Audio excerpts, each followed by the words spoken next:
Hey guys, tonight we begin with the medieval peasant wedding, a celebration that somehow blended holy vows, livestock, drunk uncles, and the occasional fist fight into what can only be described as a deeply rustic fever dream.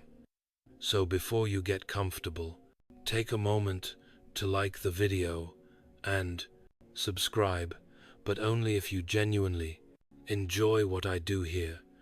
And let me know in the comments where you're tuning in from and what time it is for you.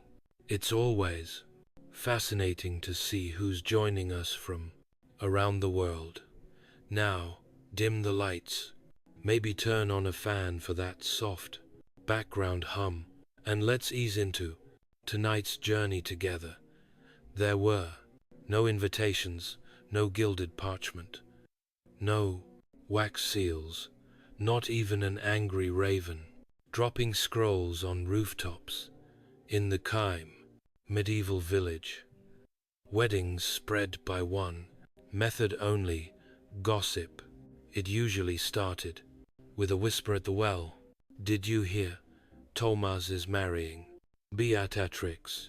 A day later, it reached the baker, who told the miller, who told the midwife, who told literally everyone she passed, whether they cared or not.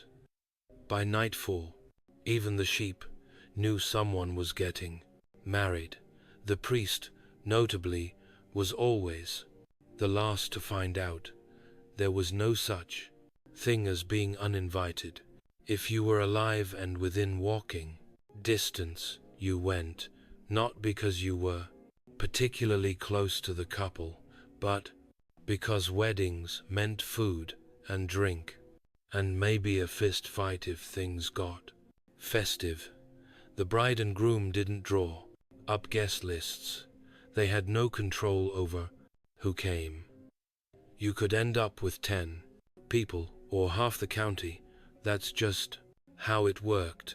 More people meant more gifts, which in peasant economics translated to possibly getting an extra chicken or sack of turnips, valuable stuff.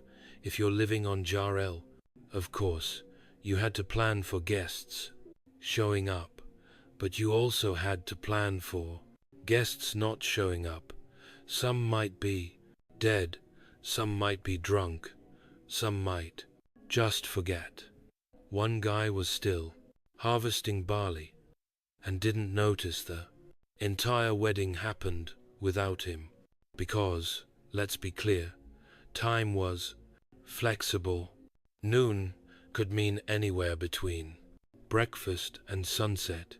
There were no watches, just the sun and people's vague ability to guess how far it had moved since they last looked up from milking a cow. The bride and groom weren't fussed about seating charts or name cards. You sat wherever your behind landed, log, stone, or haystack. And if the pig had already claimed your seat, well, too bad. The pig stays. In the medieval peasant world, formal wear was more of a suggestion than a standard. Fashion, in this context, wasn't about trends or elegance. It was about not being naked and maybe brushing the straw out of your hair. The bride did her best. She wore her nicest dress, which, to be fair, probably wasn't white. White fabric was impractical, expensive, and a magnet for every farm animal within a 2m radius. Instead, she wore brown or gray or off-gray, which had once been white before 3 harvests, and a sheep-related incident happened to it. She might weave a crown from wild flowers if it was spring, or ribbon from something vaguely decorative, like an old curtain or someone's spare belt. She didn't expect to look like a queen. She just hoped to look like someone who hadn't been digging onions all morning. The groom, meanwhile, tried to look respectable. He might wash his tunic. He might comb his hair, assuming he still had some. If he had shoes, they went on. If not, barefoot it was.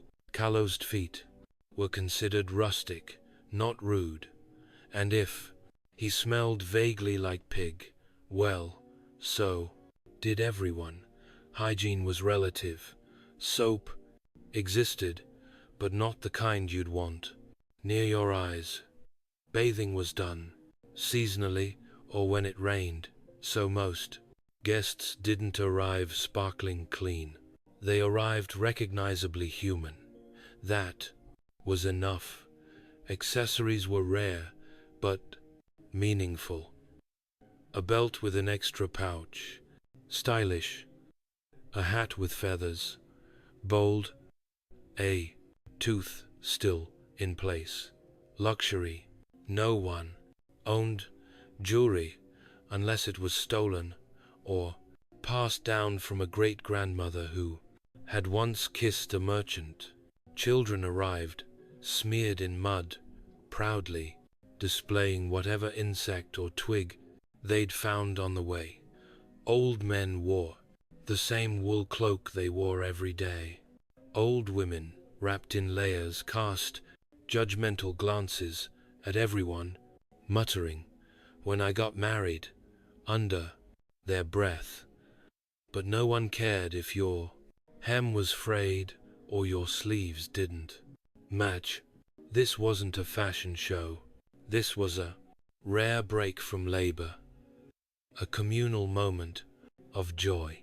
And if you arrived with both your boots and your teeth, you were practically nobility. The wedding venue was wherever there was space and fewer than 5 pigs. Ideally, it was the churchyard, not in the church that was reserved for noble weddings and high-maintenance saints. Peasants made do with what they had, which often meant exchanging vows. Next to a grave, under a tree, or beside a chicken coop that doubled as a bandstand. Grass was a luxury. Most of the time, the ground was either dry and cracked, or soggy and full of surprise holes. If it had rained recently, and it usually had, the entire ceremony took place on a patch of churned-up mud, generously seasoned with manure. Guests arrived wearing their wedding boots, which were just their regular boots, but with a resigned expression. There were no chairs, no bunting, no altar made from reclaimed oak. People stood or squatted or leaned against fences that creaked ominously. Sometimes someone brought a bench, and the elders claimed it immediately, like royalty, without a throne. Everyone else just tried not to fall into a ditch. The decorations, nature, mostly weeds. If someone hung a few flowers or ribbons around a fence post, it was considered Martha Stewart level ambition. The rest of the setting was filled in by animals, dogs sniffing, everything, chickens, absolutely, underfoot, and the occasional, confused, goat photobombing the patrol. And then there were the smells. Pigs in the next field, sheep nearby, the faint but persistent scent of cabbage stew simmering in someone's pot. Combined with sweat and ale breath, it was less a ghoul, wedding ambience, and more a medieval Cologne sampler. But still, people showed up because setting didn't matter. This was a rare break from the grind of survival. The wedding could be held in a puddle surrounded by compost, and it would still be better than weeding barley all day. By the time the bride and groom stood before the priest, most of the guests were already itchy, sunburned, or 3 cups of ale into the celebration, which was fine, because the ceremony itself wasn't exactly a Shakespearean affair. It was short, it was awkward, and if the priest had somewhere to be afterward, it was even shorter. For medieval peasants, marriage wasn't about flowers, rings, or tearful vows. It was mostly about contractual clarity. The church by the 12th century had begun to insist on a priest's involvement. But, truth be told, many couples considered themselves married the moment they declared their consent in front of witnesses. I take you as mine, and you take me as yours. That was the gist. Romantic in a highly practical tax liable way. Some ceremonies included a blessing and a few Latin mutterings. Most didn't involve kissing, not because of modesty, but because no one was eager to put their mouth on someone else's mouth after 6 days without soap. The priest might cross himself, say a prayer, and then rush off to his next task, like helping dig a grave or yelling at a goose. The church had range. There were no rings, unless someone found a bent copper trinket or inherited a questionable family heirloom. Some couples exchanged small tokens, cloth, a knife, or a coin, to seal the darned deal. Others just shook hands and hoped. No one backed out before sundown. Consent was the key. Both parties had to agree out loud and in front of others. If the bride said nothing and looked like she might bolt, the priest technically had to delay things. But often a stern glance from a parent or a reminder of dowies already exchanged moved things along fast, and that was it. No organ music, no flower petals, no long speeches, just 2 peasants standing in a muddy yard, saying yes to a future of shared labor, screaming, children, and if they were lucky, 1 good blanket. But despite the simplicity, the weight was real. In that moment, surrounded by friends, livestock, and curiosity-driven toddlers, they were bound, not by lace or incense, but by words. And in the medieval world, words had power, especially when followed by ale. Now, when peasants said, feast, what they meant was, we have more than one kind of food today, and nobody has to steal it. The post-wedding meal wasn't catered. There was no menu. There were no servers. There was, however, a communal pot that had been boiling for hours and contained, roughly, half the village's hopes and all of its root vegetables. The centerpiece of the meal was usually a stew bubbling in a cauldron the size of a small cart. Into it went cabbage, leeks, onions, barley, turnips, maybe some dried peas, and if you were really lucky, a bit of meat, a chicken, if someone had been feeling generous or reckless. Otherwise, flavor was left in the hands of salt or fate. Guests didn't sit at tables. They found a rock, a bench, or a sturdy dog. Bowls were passed around, and if you didn't bring one, you had to eat from your hands or borrow your neighbor's. Spoons were wooden, shared, or theoretical. Fingers did most of the work. Drinks were better. Ale was plentiful, home brewed, and stronger than expected. It went down fast, burned slightly, and made even burnt stew taste like joy. Water was technically an option, but most people avoided it, since it often doubled as a bacteria cocktail. Ale safer and more festive. Bread, when available, was dense enough to stun a pig. It was either fresh and sour or old and sharp enough to qualify as a weapon. Cheese made appearances too, but only if the cow had been kind that week. There were no desserts unless someone brought berries or dried fruit, and no one trusted the berries. Still, it was abundance by peasant standards. A second bowl, a third, that was luxury. Children raced around with crusts in hand. Elders gnawed contentedly. Gums be damned. Dogs wandered underfoot, receiving more food than usual and less appreciation than they deserved. And, despite the lack of silver platters or fancy cuts, the feast meant something. It was a chance to be full, to rest, to celebrate something other than surviving.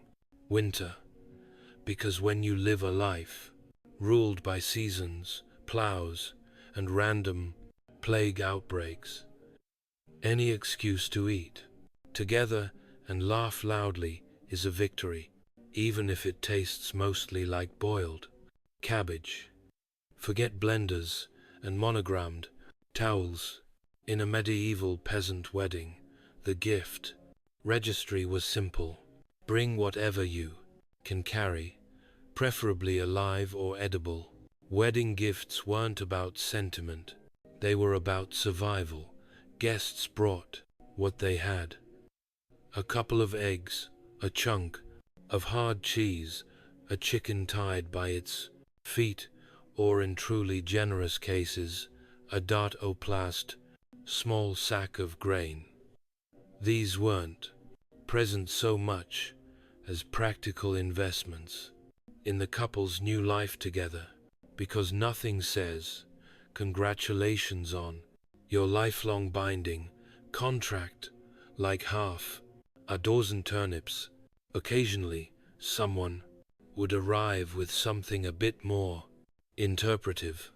An old hoe missing a handle, a wooden spoon with bite marks, a goat with a limp and questionable eyesight.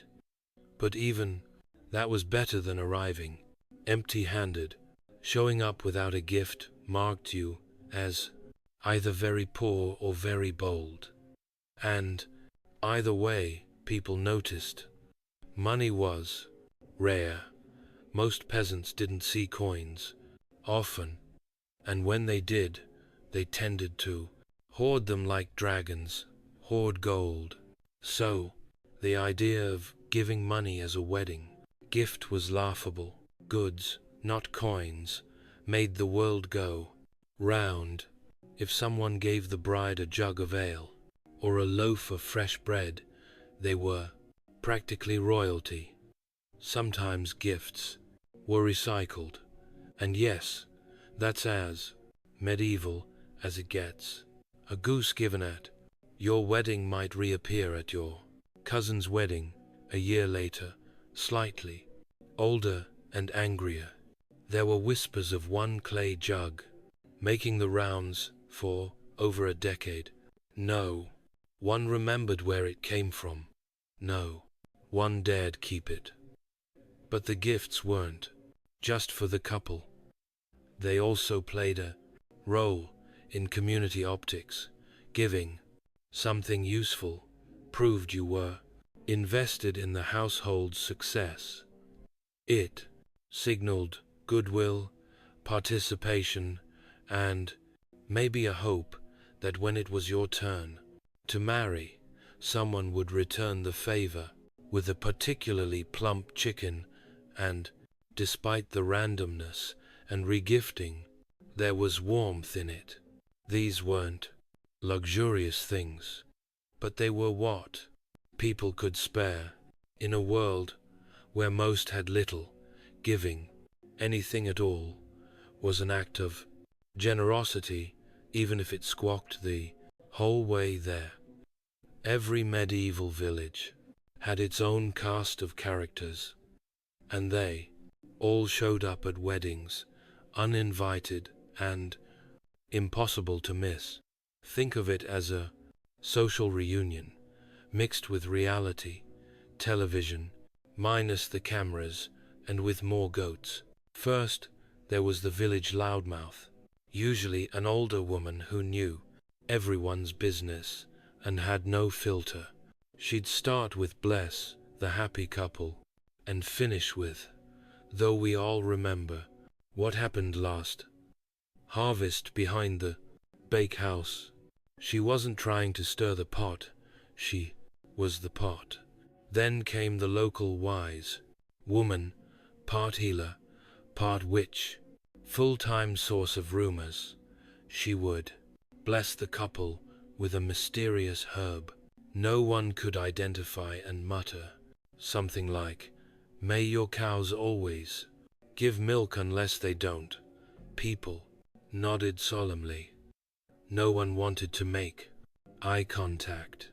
You'd also spot the retired soldier who hadn't fought a battle in 30 years, but still wore part of his dented helmet and told the same story about a skirmish near France that probably didn't happen. He'd shout to the bride and groom and immediately fall over. And, of course, the drunk uncle. Every village had one, red-nosed, overly affectionate, and prone to yelling, "Love is war," while trying to dance with someone's grandmother. He'd gift a dirk, bent spoon, or a suspiciously light jug of ale. Still, it was tradition. But, beyond the personalities, the real engine of the wedding was gossip. Weddings were ideal breeding grounds for juicy whispers. Who showed up late? Who looked too cozy with the shepherd? Who brought a gift that looked suspiciously like the one they got last year? Nothing escaped notice. If the bride's dress had a stain, someone had an entire theory. If the groom looked pale, someone declared he'd been hexed. The talk started during the ceremony and would ripple out for weeks, woven into bread. Lines passed between milk buckets and baked into the village's collective memory. And honestly, people lived for it. Life was hard. Gossip was free. If you've ever been to a wedding where no one hired a babysitter, now imagine that, but with more mud, fewer teeth, and absolutely zero supervision. That's a medieval peasant wedding. Children were everywhere, not politely sitting, not carefully nibbling bread. No, they were tearing through the gathering like feral squirrels on a sugar high, fueled by stolen crusts and pure chaos. And no one stopped them, not because adults didn't care, but because they were busy, eating, drinking, avoiding eye contact with their in-laws. In the absence of structured play or toys, kids got creative. They raced sticks down puddles, threw mud balls at chickens, dared each other to touch the priest's donkey. They used turnips as projectiles and haystacks as crash mats. At least one child always ended up in the stew pot, not in it, thankfully, but close enough to raise questions. Toddlers toddled directly into the ceremony. Babies were strapped to hips or simply plopped onto the ground like satchels. A child would cry every 5 minutes, either because they tripped, were bitten by another child, or had their only snack stolen by a passing dog. No one panicked. This was normal. The bride and groom often ignored the madness. Occasionally, the bride would grab a toddler by the collar mid-vow and hand them off to someone with "Here, yours now." The child, unfazed, would simply scurry off like a tiny medieval gremlin.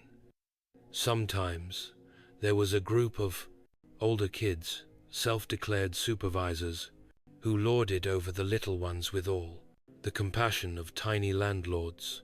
"No, you can't sit there. Yes, we're allowed to take your bread." Lord of the Flies meets dirt and bad hygiene.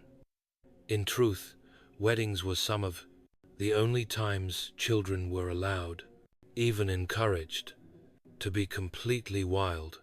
It was understood, let them burn off steam while the adults did the same.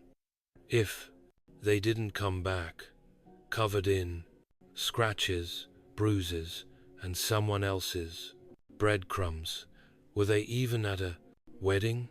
By the end of the day, most children were passed out in hay piles, sticky and exhausted. A few had acquired minor injuries, but no one was surprised either. In the grand tradition of medieval peasant weddings, music was less organized. Performance and more, whatever sound someone could coax out of an object. If you were lucky, a local with a fiddle showed up. If you were very lucky, he knew more than one tune. The most common musician was that one guy.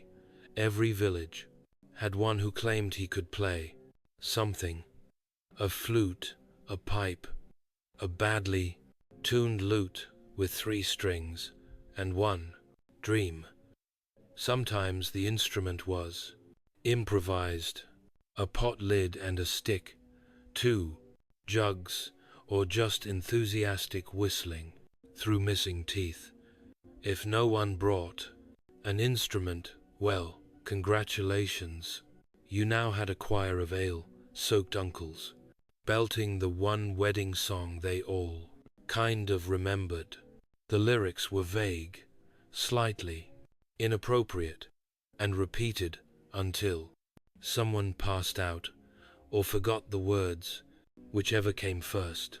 Drums, when present, were anything that made noise when hit: buckets, barrels, one time a well-fed goose in a sack. Rhythmic stomping was also a favorite, particularly useful since it doubled as dancing and scared away rats. The repertoire narrow. Most songs fell into one of 3 categories: love songs, where someone definitely dies at the end; drinking songs, where everyone dies at the end; historical ballads, where everyone dies and loses their sheep. No one really cared about skill. Volume mattered more than melody. If you were loud and enthusiastic, you were a musician. If you had rhythm, you were a professional. If you could clap in time and not fall over, you were a legend. Children often joined in, adding high-pitched screeches to the mix. Dogs barked along. Occasionally, a rooster would try to solo. It was chaos, and yet somehow it worked. The soundscape was clumsy, off-key, occasionally alarming, but it filled the air with joy, or at least with noise, and that was enough. For peasants who rarely heard music beyond a church bell or the sound of rain on a leaking roof, this was magic. Brief, messy magic. Once the music started, and by music we mean rhythmic banging and someone whistling off-key, it was only a matter of time before the dancing began. And by dancing, we don't mean elegant waltzes or courtly steps. We mean stomping, flailing, and vaguely coordinated hopping, performed with the unhinged energy of people who had spent the last 6 months bent over in a barley field. There were no formal dances in peasant villages, no rehearsed routines. What you had was instinctual celebration, deeply chaotic, but undeniably sincere. People formed circles, lines, or something between the two, and just moved.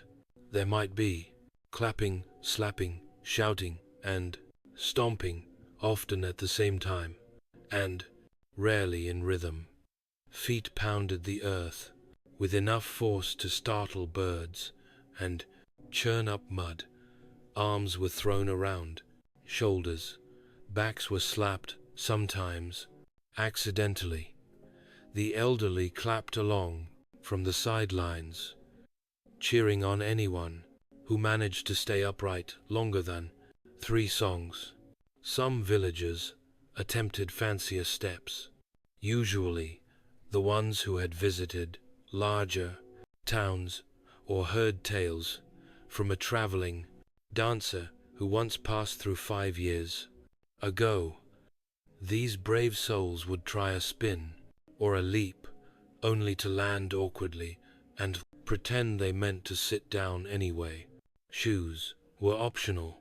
By the second dance, most people had either kicked them off, lost them, or discovered they were slowing them down. Bare feet, slapping muddy earth, became the percussion section. Occasionally, someone would fall. Everyone would cheer. Falling was part of the ritual. The bride and groom were expected to participate, of course. The crowd would chant, shout encouragement, and sometimes physically shove them into the middle of the circle. They danced while blushing, laughing, or silently begging for someone else to steal the spotlight. Children joined in, too, inventing their own moves, which mostly involved spinning until they fell over. One particularly bold child often started a conga line. No one knew where they learned it. They just did. And while no one would call it graceful, the dancing was honest. It was joyful. It was peasants saying, "We're alive. We're fed. We're together. Let's move." If music was optional and dancing was improvised, ale was absolutely mandatory. No medieval peasant wedding was complete without it. And not just a pint or two. We're talking jugs, barrels, buckets, and anything else that could hold a fermented liquid without leaking too fast. Water was considered suspicious, mostly because it tended to contain unpleasant things like frogs, filth, or dysentery. Ale, on the other hand, had been boiled during brewing, which made it safer and far more entertaining. It wasn't always strong, but it could be, depending on who brewed it and how little they valued subtlety. Most weddings featured a mix of weak ale, suitable for children and the elderly, and something stronger, which it could drop a grown man in 3 cups, flat. The latter was often stored in large wooden casks and ladled out like soup. You didn't ask what was in it. You just drank it and hoped you remembered the rest of the evening. Mugs were passed around freely. If you had your own, great. If not, you shared. No one worried about germs, mostly because the concept of germs hadn't been invented yet, and also because ale felt clean, that tingly burning sensation that was the sanitizing effect, they said, or possibly blindness. With each round, the crowd got louder, looser, and a bit more chaotic.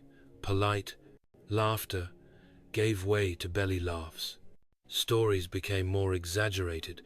People started complimenting the bride's smile or the groom's oddly shaped knees.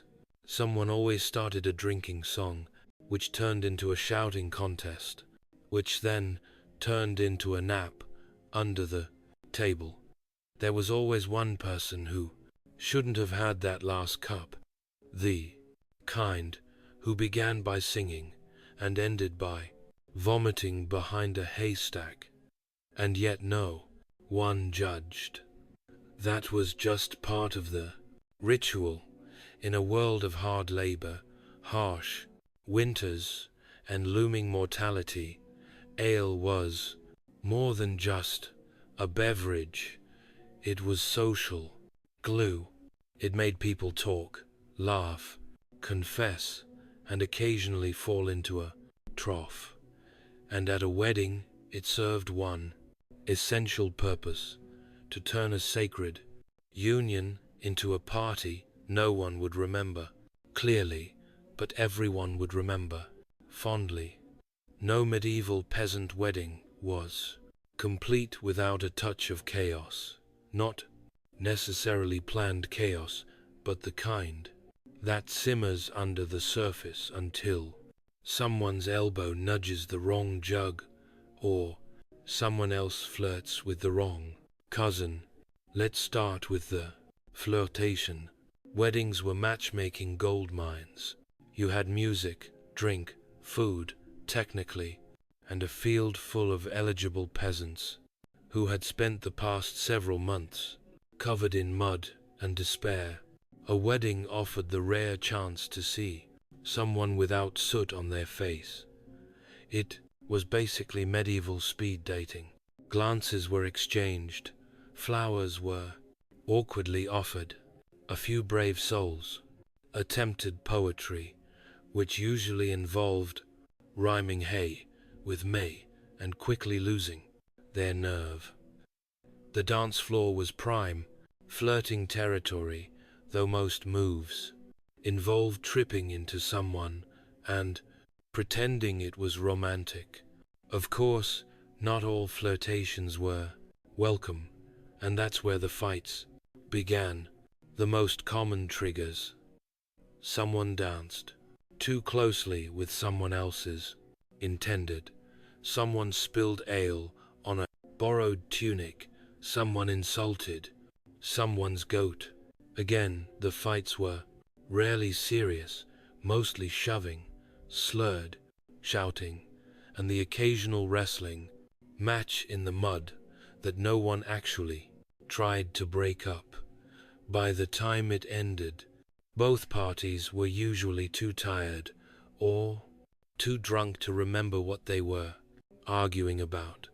They'd shake hands, share a mug, and move on.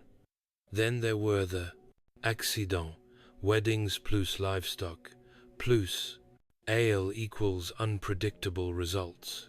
Chickens were frequently stepped on. Children fell into barrels. Someone always tripped into the stew pot. Once a goat got tangled in the bride's veil and dragged her 10 feet before anyone noticed. She was fine. The goat was applauded, but no one was surprised. Accidents were part of the fun. They gave the villagers stories to tell for years to come. Remember Thomas's wedding, when old Magda sat on the beehive? Instant léger. And while nobles had pristine banquets and rehearsed toasts, peasants had spilled ale, accidental kisses, and mild head injuries, and somehow that felt more genuine. At some point in every medieval peasant wedding, right after the fourth drinking song, but before the goat stole the bread, someone would look around and ask the question, "Hey, where'd the bride and groom go?" Cue the knowing smirks, the raised eyebrows, the older aunties nudging each other and muttering things like, well, they didn't waste time, because everyone knew exactly where the scent newlyweds were, or at least what they were doing. Consummation wasn't just tradition, it was legally important. In medieval Christian Europe, a marriage wasn't considered fully valid until it was, let's say, made official in the eyes of the Lord and a sagging straw mattress. Technically, some weddings even had witnesses. A disturbing mix of custom and nosiness, though by the later Middle Ages, most villages wisely abandoned that part. The newlyweds usually slipped away to a barn or a back room or a hoft. Someone had swept for the occasion. Privacy was relative. There were no locks and curtains were a luxury. But the important thing was symbolic. Disappearance. The community understood. Let them vanish. Let them bond. Meanwhile, back at the feast, the party carried on. The absence of the couple didn't stop the dancing, or the ale, or the off-key singing. If anything, it gave people something to gossip about. How long do you think they'll be gone? Betty trips over his own boots. She looked like she knew what she was doing. Well, his mother said he's clumsy. When the couple eventually reappeared, flushed, rumpled, vaguely victorious, no one said anything out loud, but everyone looked. The groom got handshakes, the bride got proud nods, and unsolicited advice from women who'd been married since the great turnip shortage of 1314. Some couples didn't return at all. They fell asleep in the hay, or decided that right now was a good time to start that domestic bliss early. No one blamed them. After months of labor and years of waiting, they'd earned their brief escape from noise, mud, and neighbors who couldn't stop commenting. And while there were no honeymoons, that stolen hour of privacy was the closest thing they'd ever get. The morning after a medieval peasant wedding was less romantic sunrise and more hangover with livestock. Gone were the music, laughter, and frantic goat chasing. In their place, aching feet, empty jugs, and the slow communal realization that someone had definitely slept in a cabbage patch. Guests emerged from wherever they'd collapsed. Haystacks under carts, inside sheds, or simply curled up next to the communal fire like large snoring cats. Hair was matted, tunics were muddy. One man was wearing someone else's cloak and didn't seem particularly eager to give it back. The feast table, if you could call it that, was now a war zone.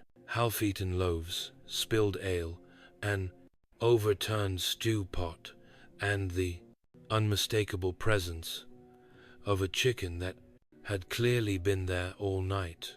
Someone found a single shoe in a tree. Someone else had acquired a dog. Children were already up, of course, wide awake and sticky, dragging sticks, and singing fragments of the wedding song with lyrics they'd invented. One toddler walked past, proudly holding a goose egg, and no one knew where he got it, or if the goose was okay. The bride and groom likely still hiding.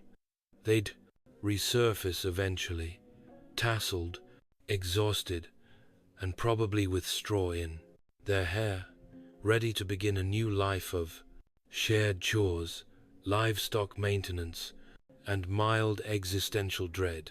But on this morning, they were allowed to remain mythical figures. Those with stronger stomachs helped clean bread. Crusts were salvaged, mugs stacked, barrels rolled. Others simply sat on logs, holding their heads and muttering prayers for silence, strong tea, or time travel. The priest walked by with a suspiciously smug look. He hadn't parted.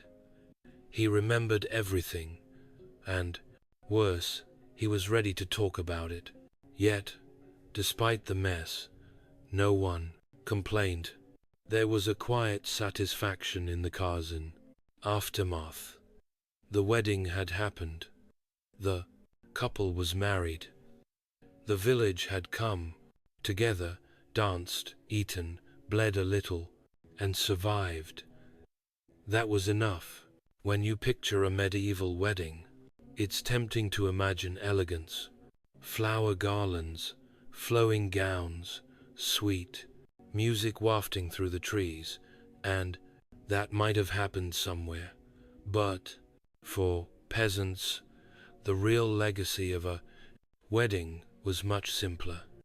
It was mud, laughter, bruised knees, boiled cabbage, and community. These weddings weren't about prestige. They weren't spectacles meant to impress. There were no photographers, no planners, no mood boards. What there was, and what mattered, was presence. The whole village came out, not just to witness the vows, but to participate in something rare, joy. Because medieval life for peasants wasn't just hard, it was relentless. Hunger, disease, taxes, bad weather, and the occasional armed noble crashing through your barley to field. Joy was brief, fun was suspect, but weddings were the exception, a communal pause in the chaos, a moment where dirt-stained hands held bread instead of tools, and voices sang instead of swearing at rocks. Even if the stew was bland, the ale ran out, or someone got kicked by a donkey, it didn't matter. What mattered was that the village gathered to say, "These two people now face the world together. Let's all shout and spill things in their honor." And so, the legacy of the peasant wedding wasn't captured in stained glass or chronicled in illuminated manuscripts. It lived on in stories told over bread fires, in the song hummed during the next harvest, in the smile between a couple sharing stew. Months later, now with calloused hands and shared debt, it was in the mud. Stray, the goose-related injuries, the whispered gossip that somehow became legend. It was real, it was messy, and it belonged to the people. And if the world ended tomorrow, as it occasionally tried to do in the Middle Ages, the villagers would at least have this memory. A day when life felt lighter, when no one worked, and when two people said yes to each other while chickens clucked disapprovingly nearby. Before the wine was poured or the lyre was plucked, there were rules, lots of them. Despite the chaos and laughter, later in the night, the Greek Symposium was not some mindless frat party. It was ritualized, exclusive, and strangely sacred. You didn't just show up and start drinking. No, that would have been barbaric. First, you had to be invited. The host, known as the Symposia, carefully curated the guest list. This was an all-male affair. Freeborn men only, slaves they served, women only, courtesans or Haiti were allowed inside. Wives stayed home. The evening began with a meal, the dapanan, where everyone would eat reclining on couches, heads propped up on cushions like relaxed philosophers. This wasn't the symposium proper. This was the warm-up, no alcohol yet.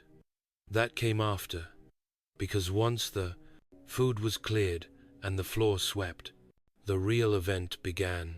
The wine was mixed with water in a large crater. To drink wine unmixed, as the Scythians did, was considered universalized. The symposiac decided the ratio. Weak, you're here for conversation. Strong, you're here for chaos. It was a fine line too, and things stayed stiff. Too drunk, and Plato's dialogues turned into a Dionysian disaster. Now, here's where it gets interesting. Every symposium had a purpose, usually philosophical, political, or poetic.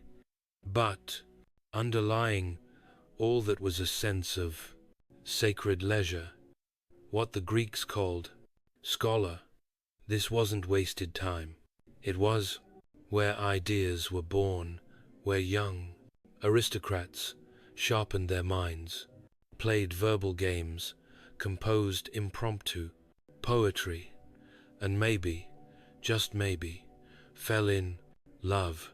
Before the debate started, libations were poured to Dionysus, the god of wine and divine madness.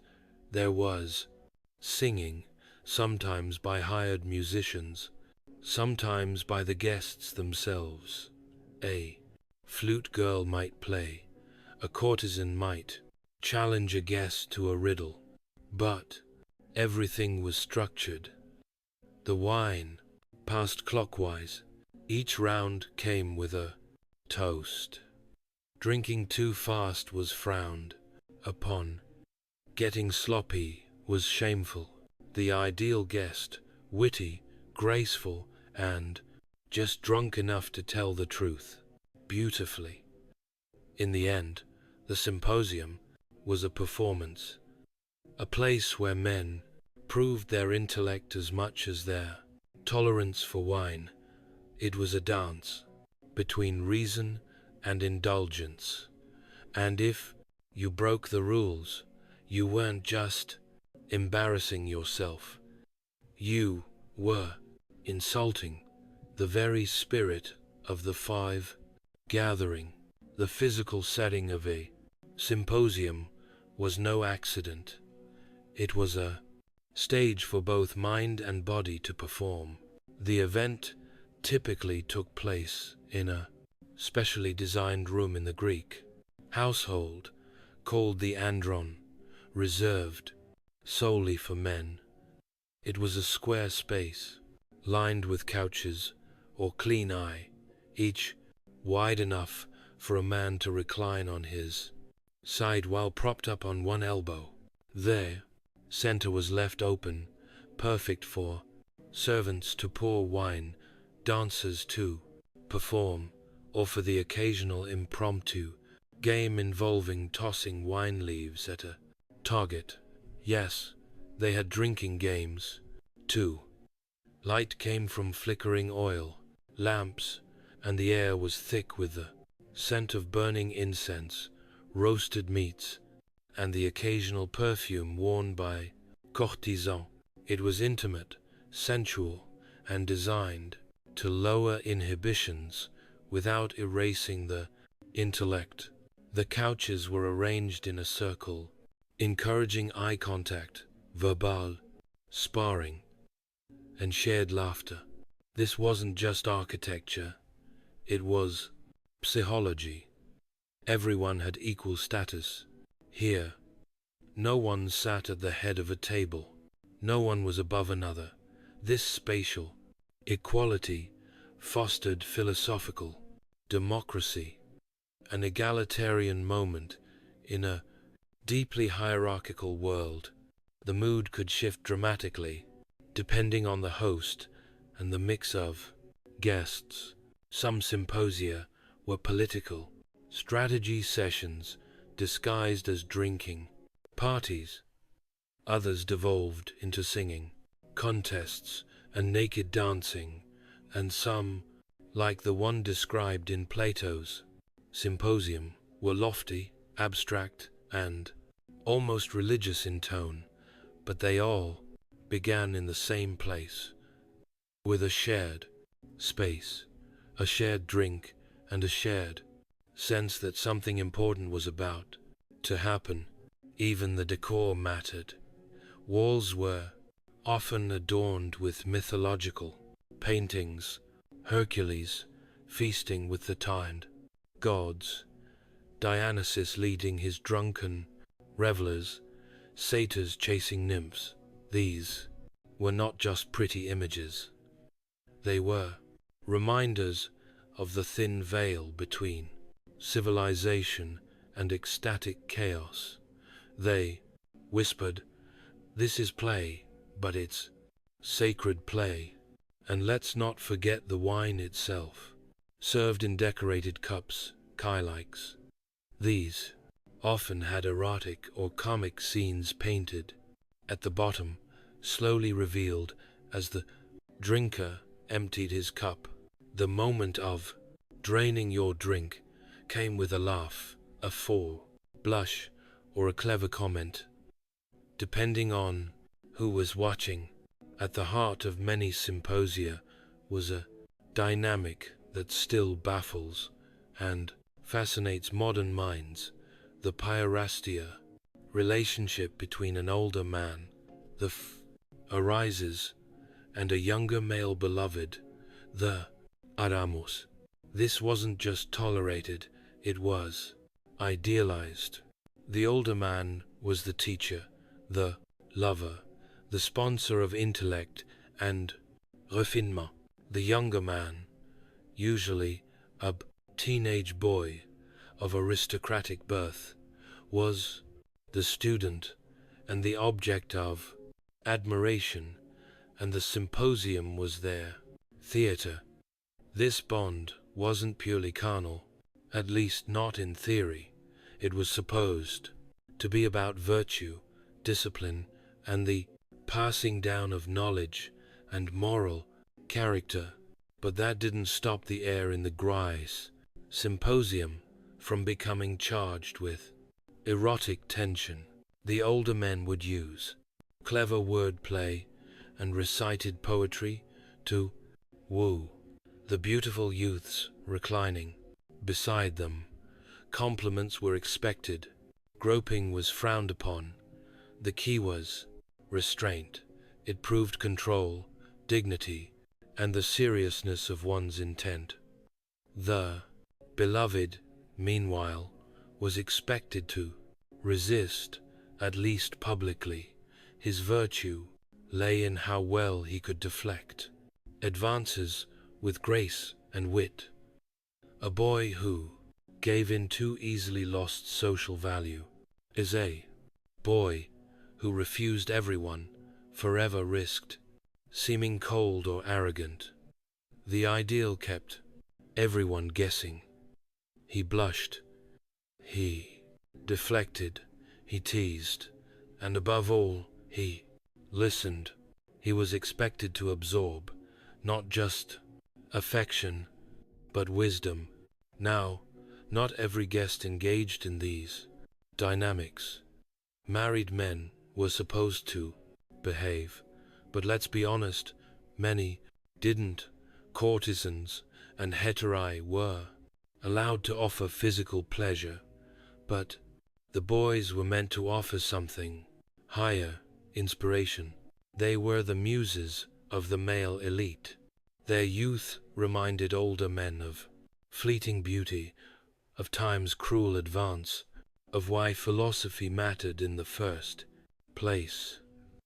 Plato famously used a symposium to explore the nature of love itself as a ladder beginning with physical attraction and rising toward divine contemplation, but that lofty climb began quite literally on a couch beside a beautiful boy. The intimacy of the setting made it possible to speak of the soul without embarrassment, to admit longing without shame. Wine was not just a beverage at the symposium, it was the fuel, the compass, and the test. But the Greeks didn't drink the way we do today. To them, consuming wine, unmixed with water, was considered the mark of a savage. The ideal Greek drinker diluted his wine with at least 3 parts water. Why? Because wine was not meant to overwhelm. It was meant to loosen the tongue, without dulling the mind. The central crater, a large mixing vessel, sat in the middle of the room, like an altar. The symposia, often elected for the evening, decided the wine to water ratio. He wielded great power. A strong mix meant a wild night. A weak one signaled a night of poetry and discourse. It was a delicate balance, too, and the evening dragged too drunk, and you might vomit on your neighbor's sandals and earn eternal shame. Each guest was given a cup, often beautifully painted, and the wine was ladled out in rounds. It flowed clockwise, with each man taking a sip before passing it on. But it wasn't just about drinking. It was about rhythm. Each round came with a toast, a song, a witty remark. Wine invited vulnerability, creativity, and occasionally madness. The Greeks believed Dionysus, god of wine, could inspire both divine insight and complete insanity, depending on how much you poured, and pour they did, but not without purpose. There was an art to pacing oneself. A truly respectable guest could drink several rounds, trade clever jabs, recite Homer, and still sit upright, losing control. That was for barbarians.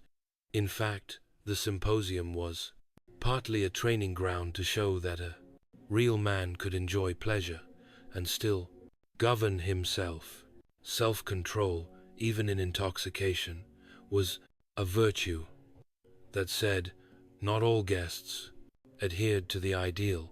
The drunk who danced naked, knocked over the lyre player, or mistook the serving boy for a satyr became the subject of ridicule for years. Stories of symposium disasters were passed around like cautionary tales, but on the flip side, the slightly tipsy philosopher who spoke beautifully on the nature of justice or love might be remembered for eternity. Not every moment at a symposium was philosophical pondering. When the wine flowed and minds loosened, the Greeks turned to games and music, deliberate, structured amusements that revealed a man's spirit, cleverness, and social finesse. The symposium wasn't just a place for intellectual showmanship, it was a playground for performance. One of the most popular games was Cotter Boss, a bizarre and surprisingly elegant pastime. Guests would flick the dregs of their wine at a target, often a saucher, balanced on a stand or floating in a bowl of water, trying to knock it over with a well-aimed splash. Success wasn't just about skill, It was symbolic. Men often called out the name of a lover while launching their wine, a cheeky blend of flirtation and athleticism. Hit the mark. The gods approved your passion, miss. Well, maybe you weren't worthy of her or him. Music was ever present. A hired flute girl, electric, might play haunting tunes, to accompany a toast or dance between courses. Sometimes she danced herself, swirling in rhythm with the rising heat of the evening. But the guests didn't just listen, they performed, reciting Homer, improvising erotic poetry, or singing drinking songs was not optional, it was expected.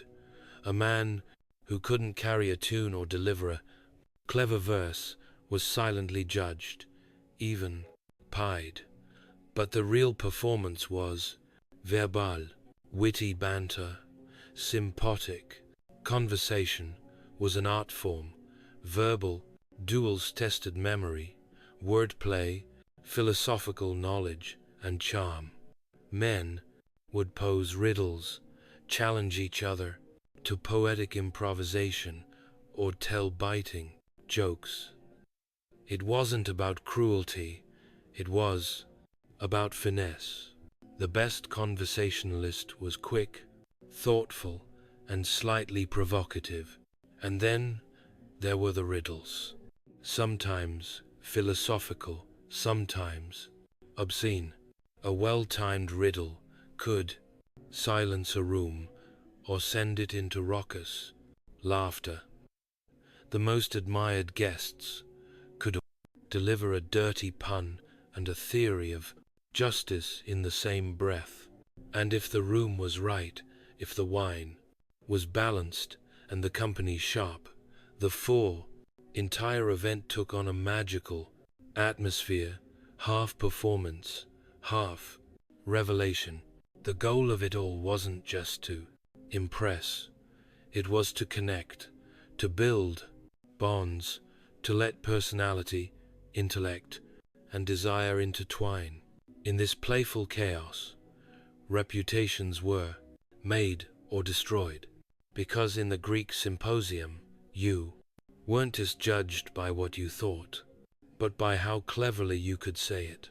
While half drunk and draped in a tunic, while Greek wives stayed behind closed doors, barred from the intellectual and sensual world of the Symposium, another kind of woman moved freely through the flickering lamplight. Hittarai. These high-class courtesans were not mere entertainers or sex workers. They were educated, witty, and trained in music, conversation, and seduction. They weren't just present at the Symposium, they were vital to it. A Hatra could recite poetry, sing alongside the lyre, debate philosophical ideas, and outflirt even the cleverest aristocrat. Unlike most Greek women, she was not confined to the household. She could own property, attend parties, and even accumulate wealth. Some became legendary, like Aspasia, the famed partner of Pericles, who was rumored to have taught rhetoric to Athens' greatest minds. But make no mistake, their position was complex. They walked a thin line between celebrated and scorned, revered for their intellect and charm. They were also objects of lust and satire. Still, in the wine-soaked world of the Symposium, the Hatra was often the only woman who could speak freely and be heard. Their presence changed the dynamic. With them, the evening was no longer just a boys' club of philosophy and flirting. It became a charged, unpredictable dance of power and Performance. A well-placed remark from a hetaira could deflate a man's ego, or spark a debate that lasted all night. They were conversational warriors, trained to challenge, tease, and occasionally humiliate. Eroticism was always in the air, but it wasn't always consummated. The flirtation, the tension, that was the point. Some heterae were lovers, others remained distant, using allure as leverage. They played by their own rules, often using their beauty and wit to climb socially or manipulate political alliances. For many men, these women represented a fantasy, female companionship without domestic duty, sensuality without obedience, intellect without inhibition. They were free in a way that Greek wives could never be, and that made them both intoxicating and dangerous. In a room designed for male pleasure, the heterae were a reminder that true control was never fully in male hands. They could ruin a joke, redirect a debate, or inspire a poem that would be remembered for generations. In a culture obsessed with power and performance, they were masters of both. While the Symposium had its fair share of games, flirtation, and poetic excess, its greatest legacy may be intellectual. Beneath the laughter and rising intoxication, something remarkable happened. Serious thought took root. These were not mere drinking parties. They were laboratories of the mind. Somewhere between the third cup of wine and the last riddle, the guests often launched into debates that would shape Western philosophy forever. The most famous example, of course, is Plato's Symposium, a fictionalized account of a real gathering where Socrates, Alcibiades, Aristophanes, and others explored the nature of love. But this wasn't an isolated event. Across Greece, especially in Athens, symposiums were known as places where ideas collided. Public issues, metaphysics, morality, and human desire were all on the menu. These debates weren't lectures. They were battles of logic, of wit, of emotional conviction. The setting mattered. Wine lowered defenses, humor softened blows, and the intimate space gave permission for vulnerability.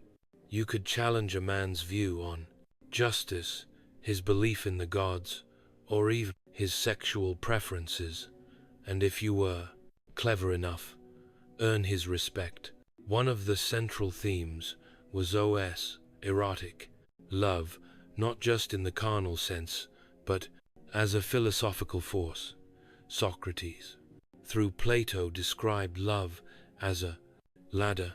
It starts with physical attraction, rises through appreciation of beauty, and culminates in the contemplation of the eternal form of beauty itself. That idea, it was born at a symposium, but other topics came up too. What is virtue? What makes a man wise? Can the soul be immortal? Is pleasure a good in itself, or merely a distraction? These were not academic questions. They were urgent, personal, and delivered in between sips of spiced wine. It's no coincidence that many of the great thinkers of Greece, Socrates, Plato, Xenophon, frequented symposia. These events were incubators of thought. They offered a rare combination: leisure, intellect, sensuality, and challenge. And unlike public forums, the symposium allowed for nuance. You could speak freely, revise your opinions mid-sentence, or offer an idea half-formed and see where it went. For all their intellectual ambition and poetic charm, symposia could, and often did, spiral into chaos.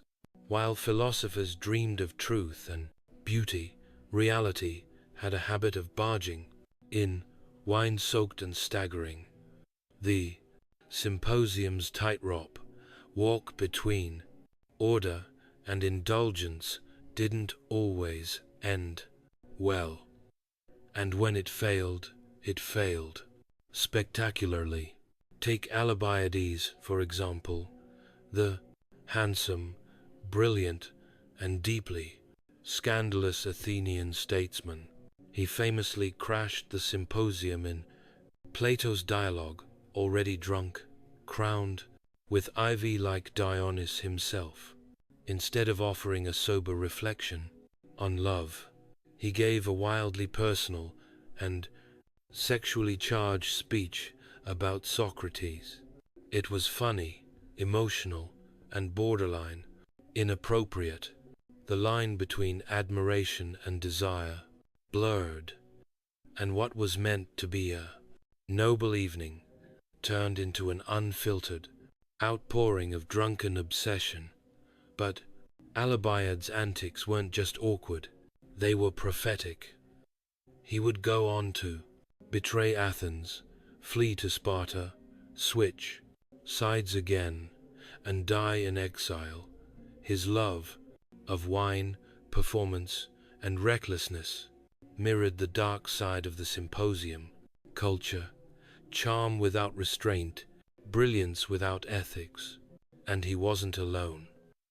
Many political scandals had their roots in symposia. Gossip spread quickly. Who flirted too boldly? Who got too drunk? Who insulted a guest or blasphemed a god in the haze of wine? It was all noted, whispered, and weaponized. A misstep in a private symposium could ruin a public career. Symposia also became associated with decadence, especially in later periods. As Athens declined and Rome rose, the original balance of intellect and indulgence tilted dangerously toward pure hedonism.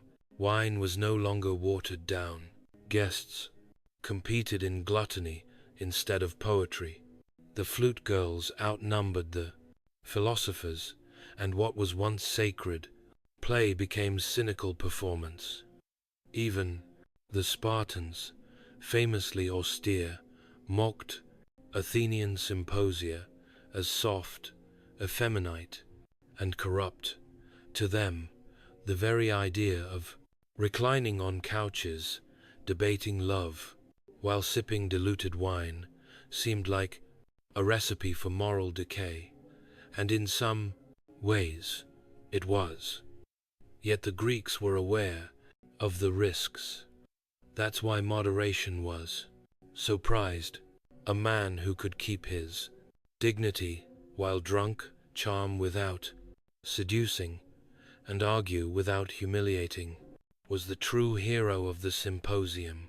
Long after the last crater was emptied and the last lyre note faded, the Greek symposium left behind something far more enduring than a hangover, a legacy of intellectual culture that still shapes how we think, talk, and connect today.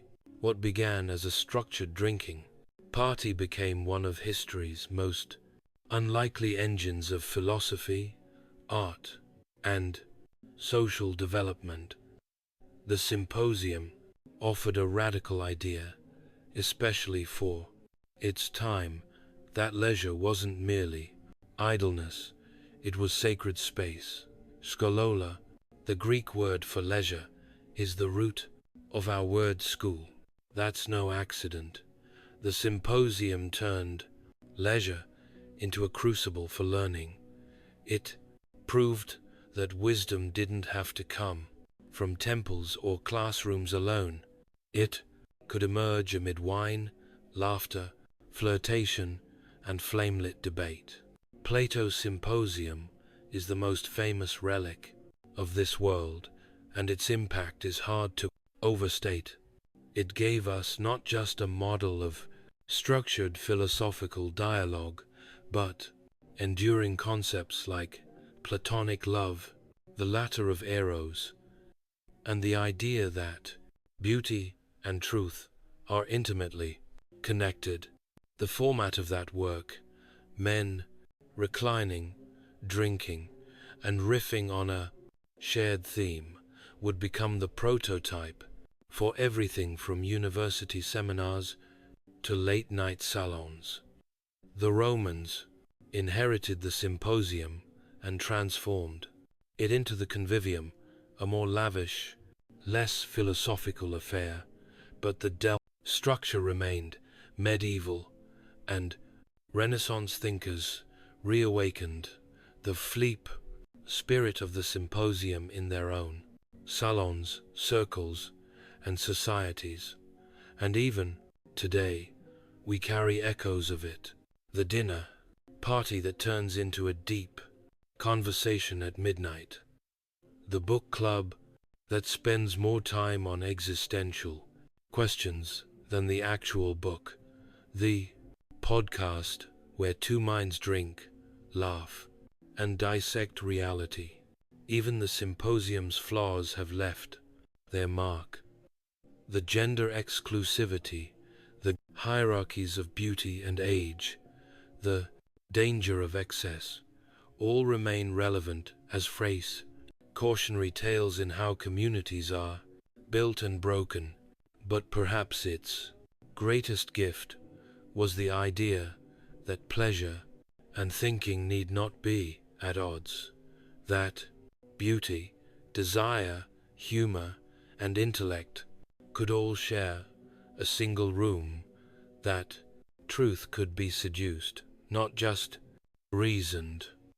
In the end, the Greek Symposium wasn't just where philosophy met pleasure, it was where civilization discovered that the mind, the body, and the spirit all need a place to play. And in that sacred wine-slicked space, the Western world learned how to talk. Imagine walking through the streets of ancient Thebes or Memphis.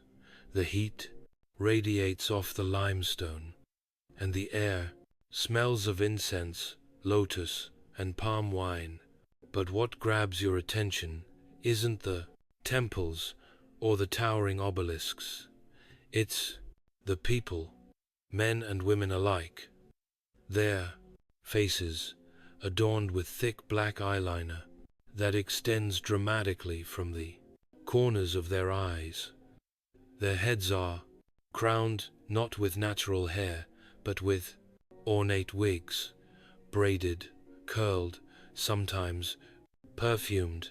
It's striking, unmistakable, and absolutely everywhere.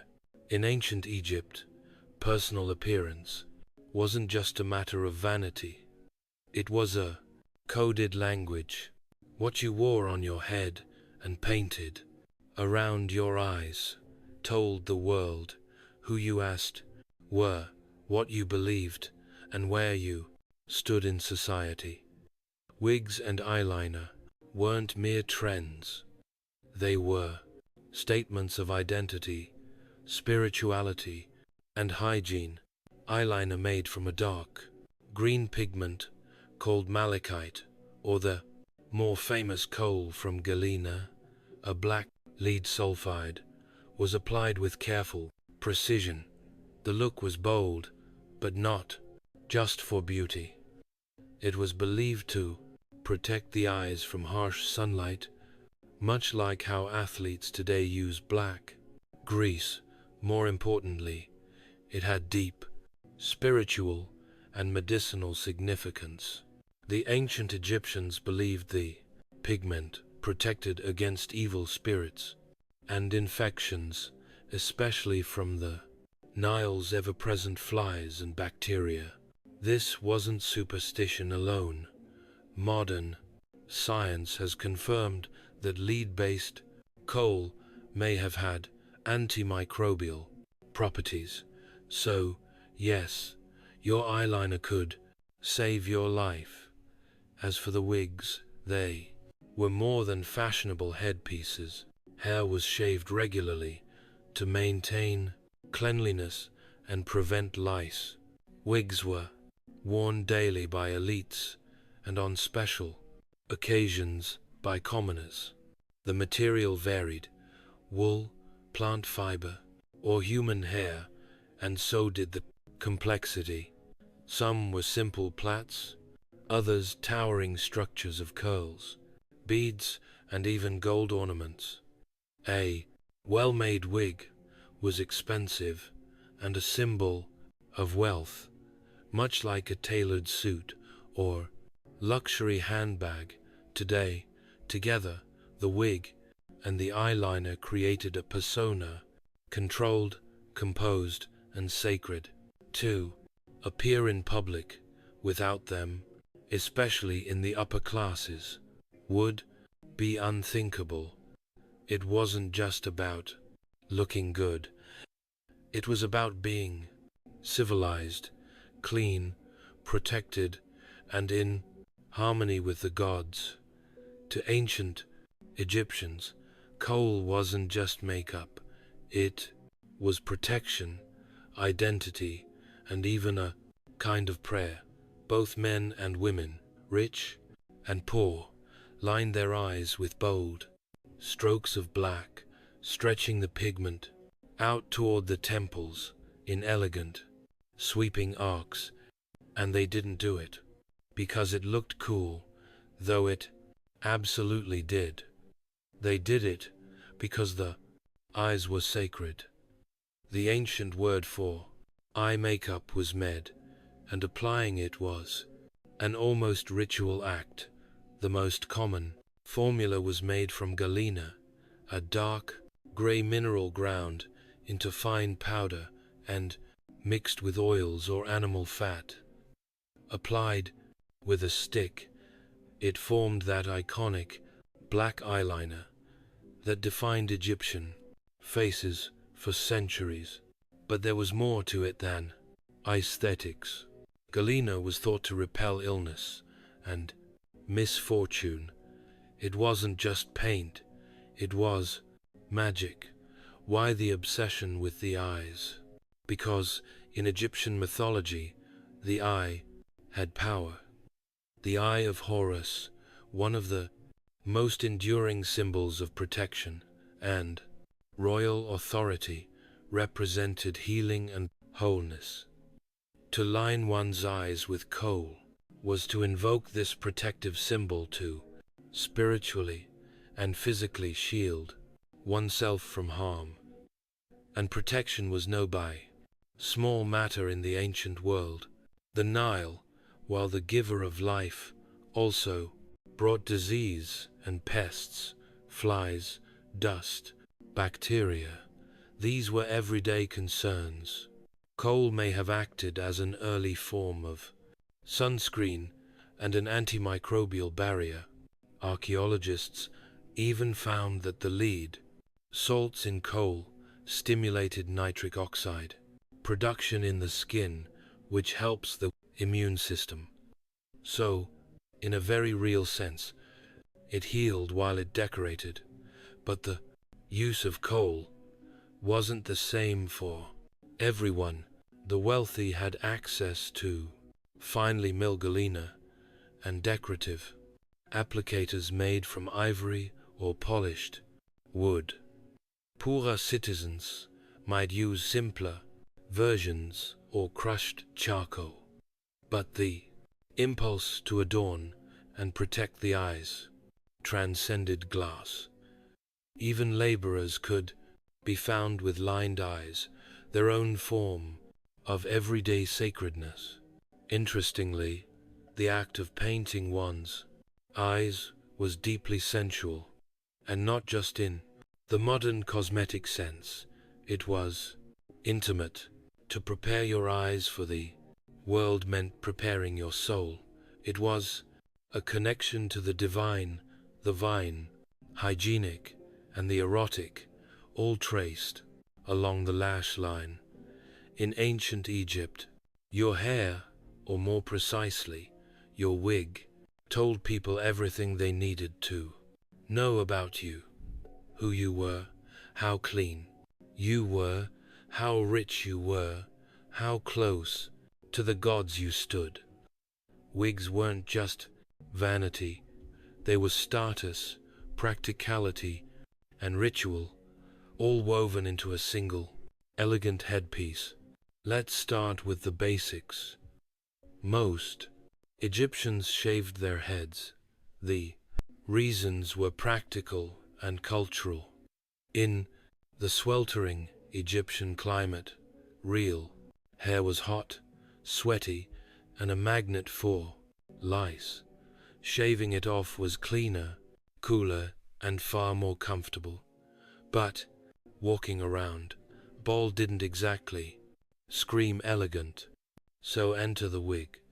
Wigs were usually worn by the elite, pharaohs, priests, and wealthy nobles.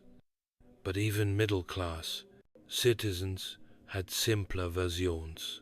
They were made from a variety of materials, depending on your social standing.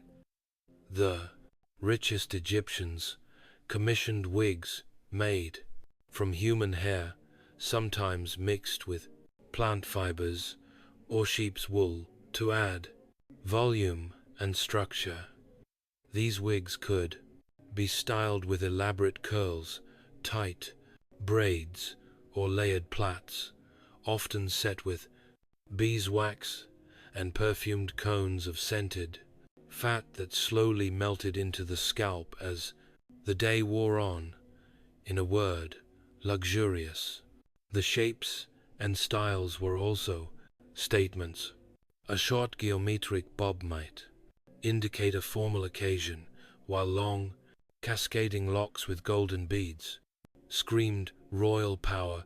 High-ranking priests often wore specific styles associated with their temple duties, and children, even royal ones, were sometimes depicted with the famous sidelock of youth, often shaved clean, except for one ornate braid. But wigs were more than just aesthetic armor. They were deeply symbolic. To cover one's head was to signify control, purity, and divine alignment.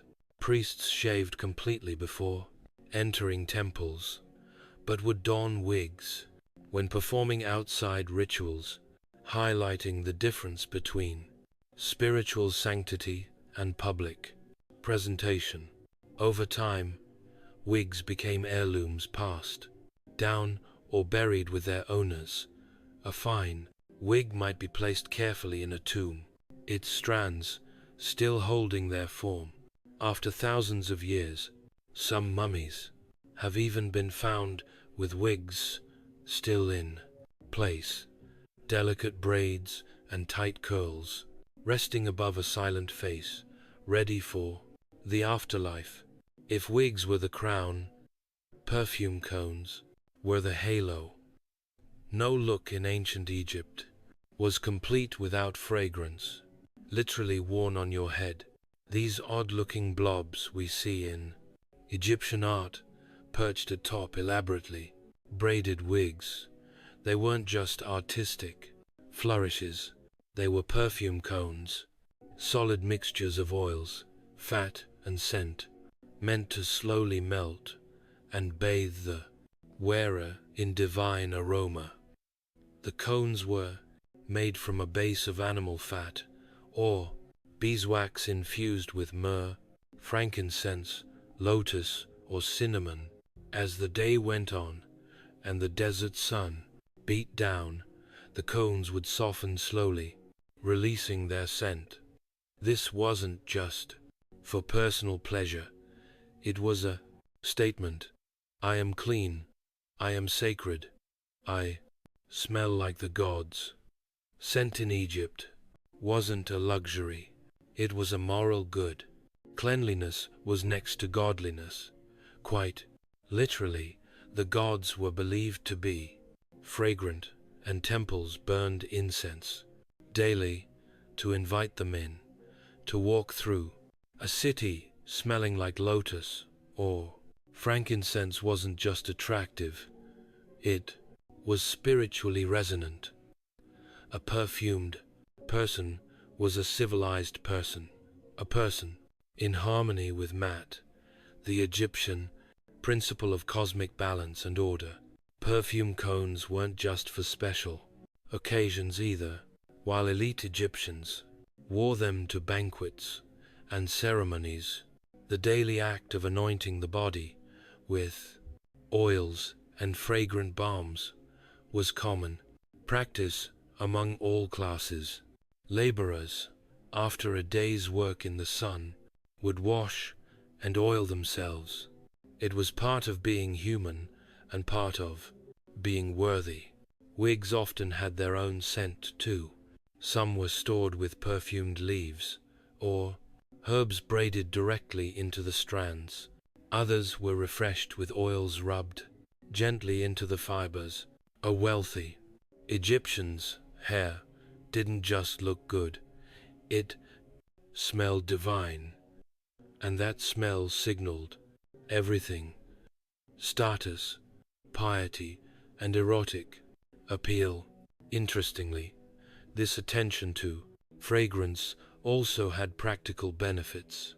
The melting cones acted as a moisturizer in Egypt's arid climate, protecting hair and scalp. They may have even repelled insects. Once again, beauty and function went hand in hand.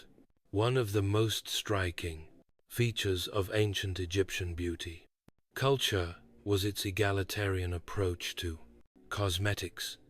In a world where modern standards often assign makeup and grooming to women alone, ancient Egypt blurs the lines. Men wore eyeliner, women shaved their heads, everyone oiled their skin, perfumed their bodies, and wore wigs on special occasions. Beauty was not gendered. It was sacred, hygienic, and deeply social. A high status Egyptian man might begin his day with a full body wash, followed by anointing himself with scented oils. Then came the application of kohl, yes, thick black eyeliner applied with a smooth hand to both upper and lower eyelids. The eyes were extended outward, with that iconic line we still associate with pharaohs and gods. It wasn't vanity, it was identity. Women followed a similar ritual, though with even more complexity in hair and fragrance. The beauty standards for elite women were steep, pale skin, elaborate wigs, painted lips using ochre or carmine, and wide, defined eyes. But here's the twist. These routines weren't about competing with other women or impressing men. They were about aligning oneself with the divine. After all, the gods themselves were depicted in full regalia, heavily adorned, beautified, radiant. Androgyny, in fact, played a powerful symbolic role in Egyptian iconography. The gods blurred gender roles constantly. Hathor, the goddess of beauty and fertility, was both motherly and erotic. Osiris, ruler of the underworld, was depicted with green skin, a fake beard, and makeup hardly hypermasculine. Even pharaohs like Akhenaten were portrayed with curiously genderless features, soft bellies, almond eyes, wide hips. This cultural acceptance of beautification across genders created a society where appearance was not just tolerated, it was expected. A man who didn't line his eyes or keep himself perfumed could be seen as lazy, universalized, or even irreligious. Personal grooming wasn't an indulgence, it was a duty. Even servants and laborers partook in the ritual, though with simpler materials. They might use soot instead of galena, plant oils instead of expensive perfume, linen wigs rather than human hair. But the impulse was the same, to present oneself as whole, clean, and worthy of respect. In ancient Egypt, to be clean was to be close to the gods. Dirt wasn't just unpleasant, it was unholy and personal. Hygiene was a form of spiritual discipline. That's why wigs, eyeliner, perfumes, and cosmetics weren't just accessories of wealth or vanity. They were physical proof of your class, your discipline, and your worthiness to participate in society. Let's start with the basics. Hair, shaving the head and body was common among both men and women. Hair trapped sweat and lice, enemies in the desert climate. A clean-shaven scalp signified order, self-control, and spiritual cleanliness.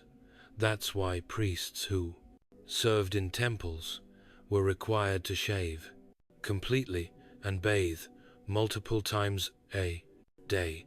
Their ritual duties demanded not just piety, but visible purity. Wigs then became both a practical and symbolic solution, offering style while allowing one to remain ritually clean underneath. Bathing was a daily practice for anyone who could afford the time and water.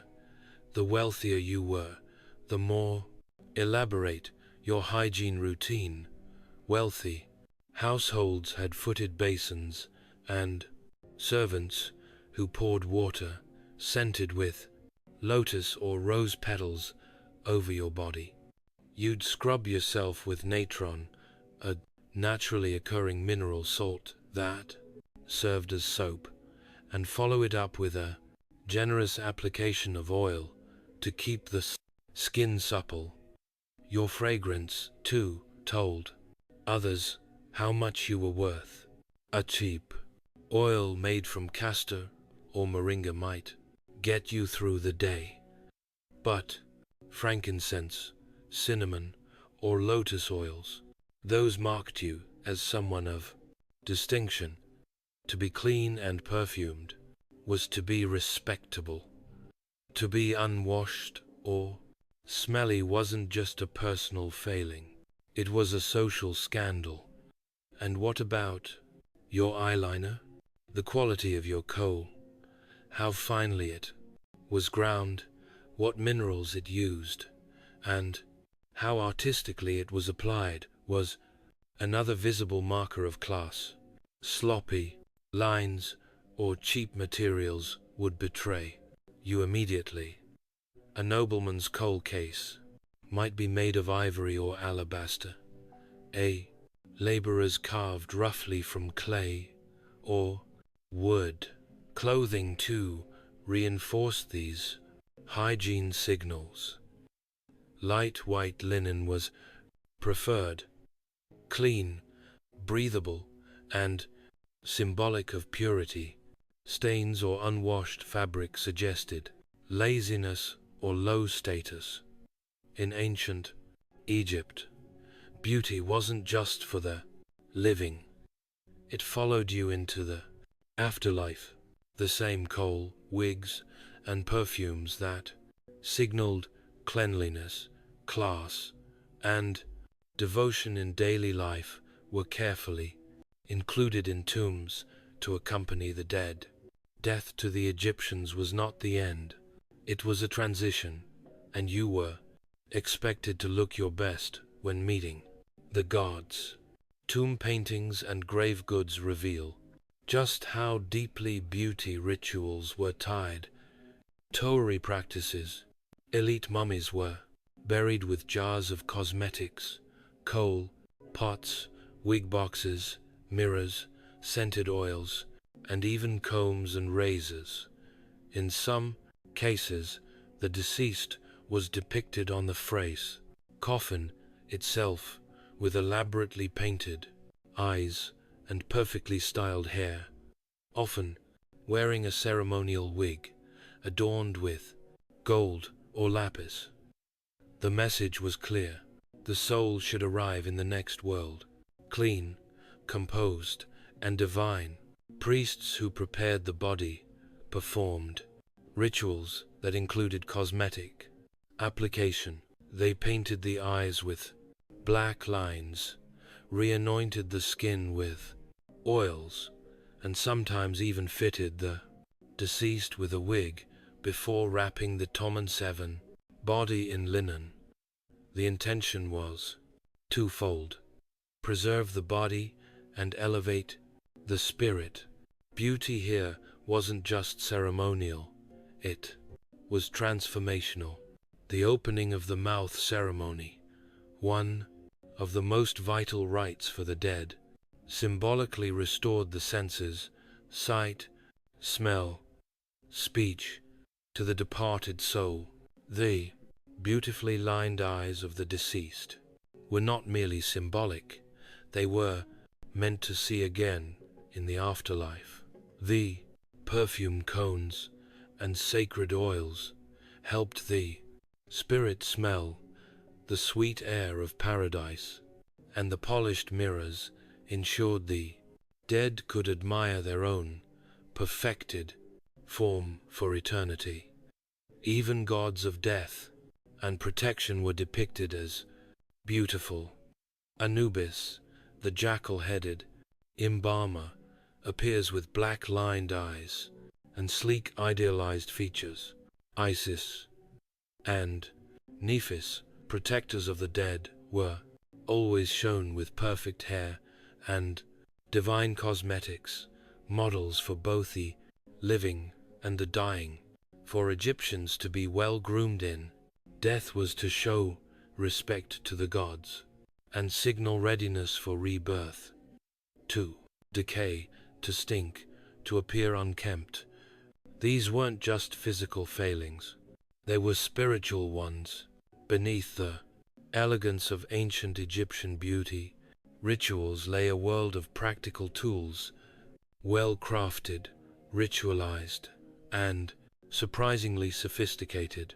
If you were an elite Egyptian preparing for a banquet, temple service, or your own burial, you didn't just slap on coal with your finger or run a comb through your hair blindly. You had a personal beauty kit, often as finely made and symbolically charged as any religious artifact.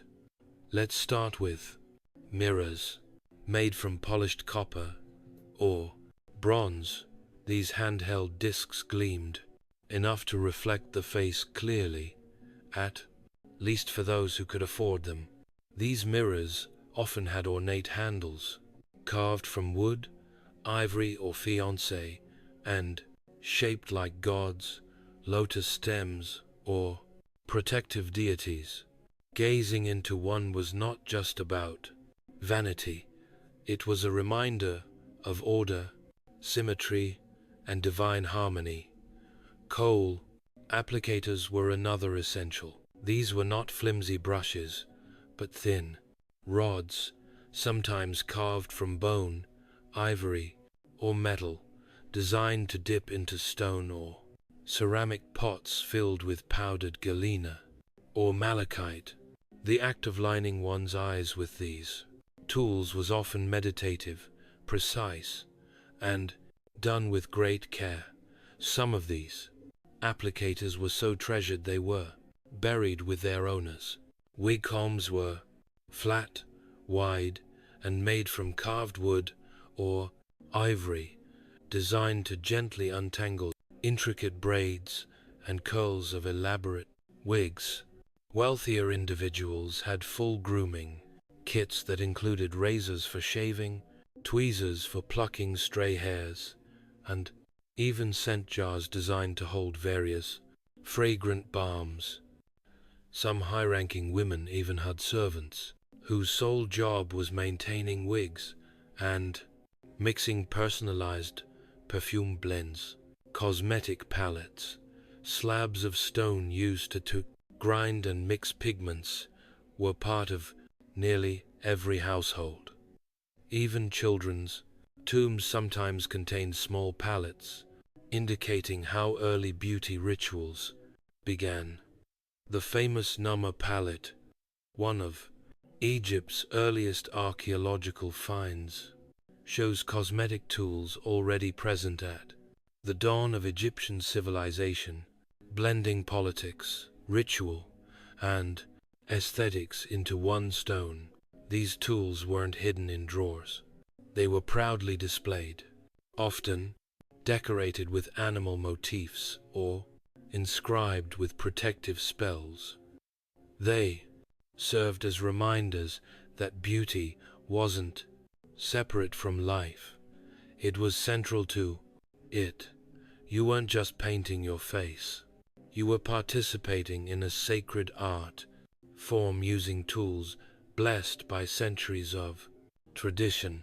Thousands of years have passed since the last pharaoh applied his kohl, or a noble woman placed a perfumed cone atop her wig. Yet the visual language of ancient Egyptian beauty continues to ripple through history, echoing in everything from high fashion to modern makeup tutorials. What began as sacred ritual and social necessity along the banks of the Nile now lives on in catwalks, cosmetics, and cultural imagination. Start with eyeliner, the bold extended line from the corner of the eye, that unmistakable cat eye, straight out of Egypt. Cleopatra didn't invent the look, but she certainly perfected it, and her image, widely circulated in art and cinema, turned Egyptian eye makeup into a global symbol of allure, mystery, and power.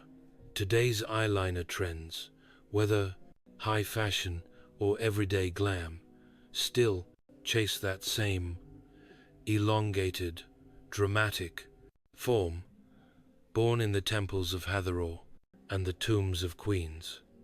Wigs, too, have made their rounds. Ancient Egyptians treated them not as mere fashion, but as expressions of hygiene, status, and control. Today they represent transformation, identity, and even empowerment. Worn proudly by celebrities, cancer survivors, and cultural performers alike. In many ways, the modern wig still carries the same message. I choose how I present myself to the world. And let's not forget skin and kare. The Egyptians were early masters of moisturizing, exfoliating, and perfuming the body. They used oils, salts, and clays not just for function, but as expressions of spirituality and discipline. Today's multi-step skincare routines, their DNA can be traced straight back to the anointing jars of thieves. Even in pop culture, ancient Egyptian beauty refuses to die. Films, music videos, fashion shows, and cosmetics branding continually mine the visual power of Nefertiti's cheekbones or Tutankhamun's dramatic mask. These weren't just royalty. They were icons. Their beauty standards, once grounded in sacred belief, have become shorthand for elegance and mystery. But what endures most is the idea that beauty is never just about looking good. For the Egyptians, it was health, holiness, identity, and social structure, all painted in black coal and sculpted in curled wigs. And in a world that still wrestles with image, self-expression, and ritual, their message remains timeless. Beauty is power. Beauty is protection. Beauty is purpose. And from the temples of Karak to the vanities of today, that truth still lines our eyes. In the dying days of 6006, 3 small ships, Susan Constant, Godspeed, and Discovery, slipped away from the foggy shores of England under the banner of the Virginia Company, a private joint stock enterprise. The Virginia Company wasn't launching this voyage for charity or for the crown's glory. It was a business venture driven by dreams of gold, silk, spices, and, above all, profit. What they got instead was mud, disease, starvation, and a tiny, fragile outpost that would become the seed of British America. The men aboard these ships were a curious blend. There were seasoned sailors and laborers, but also many gentlemen, men with swords and titles, but no farming experience. Most had no idea how to build a colony. Few had ever done hard manual labor in their lives. Their expectations were wildly out of step with the reality waiting on the other side of the Atlantic. After more than 4 months at sea, including a stop in the Canary Islands and a storm-battered journey through the Caribbean, the expedition finally arrived in what would later be called Virginia. On May 14th, 607, the settlers selected a swampy, uninhabited peninsula along the James River to build their settlement. They named it Jamestown in honor of King James III. From a defensive standpoint, the site seemed ideal. It was far inland enough to avoid detection by the Spanish Navy and surrounded by water on 3 sides, offering protection from possible native attacks. But the location came with a cost. Brackish, undrinkable water, rampant mosquitoes, and poor soil. It was, in almost every practical sense, a death trap.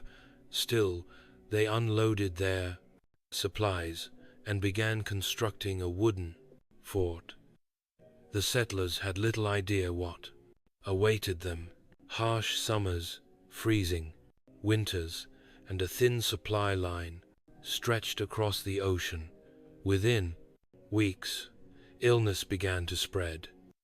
The water made them sick. Food was scarce. Leadership was weak. Arguments constant. And yet, in that miserable, mosquito-infested patch of land, they laid the first stones of what would eventually grow into an empire. The gamble was massive. The risk was astronomical. But the dream of empire, wealth, and glory drove them forward, blind to the press grease. Disaster that was already beginning to unfold.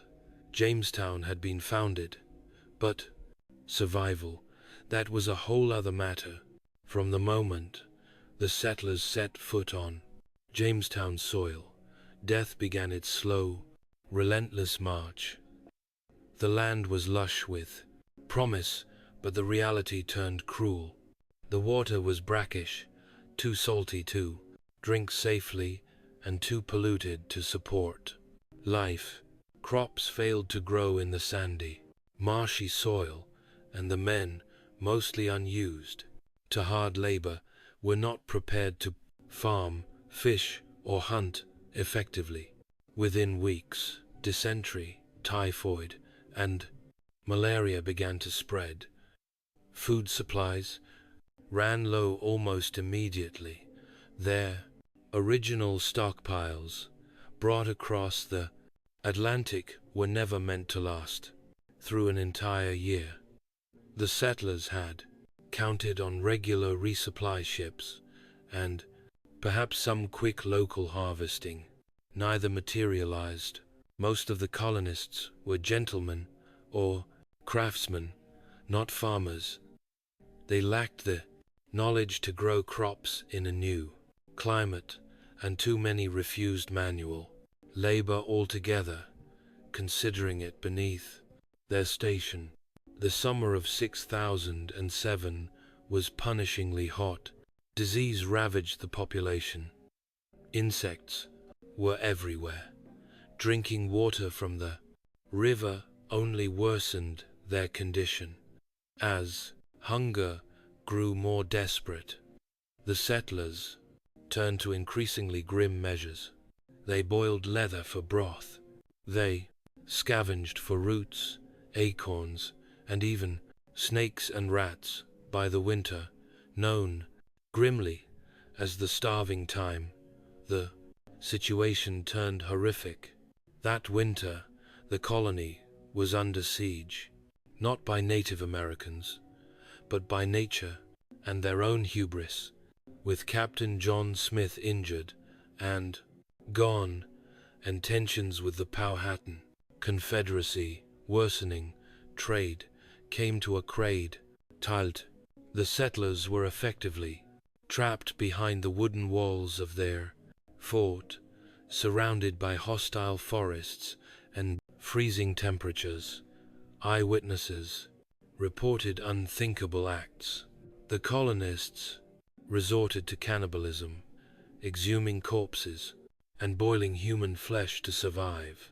George Percy, one of the colony's leaders, later wrote of how they were driven through insufferable hunger to eat those things which nature most abhorred. Of the roughly 500 colonists alive in the fall of 6009, only about 60 survived to see the spring. If Jamestown had a turning point in its early chaos, it came in the form of one man, Captain John Smith, soldier, adventurer, and, as he loved to remind everyone, survivor of many battles. Smith was not a nobleman. He didn't wear a powdered wig or carry a fancy title. But what he lacked in social standing, he made up for in grit, audacity, and hard-earned experience. Exactly what the floundering colony needed. By the fall of 1608, with the death toll rising and morale near collapse, Smith took command. He didn't ask politely. He seized control. The gentlemen who had refused to work found themselves on the receiving end of his infamous policy. He that will not work shall not eat. It wasn't a metaphor.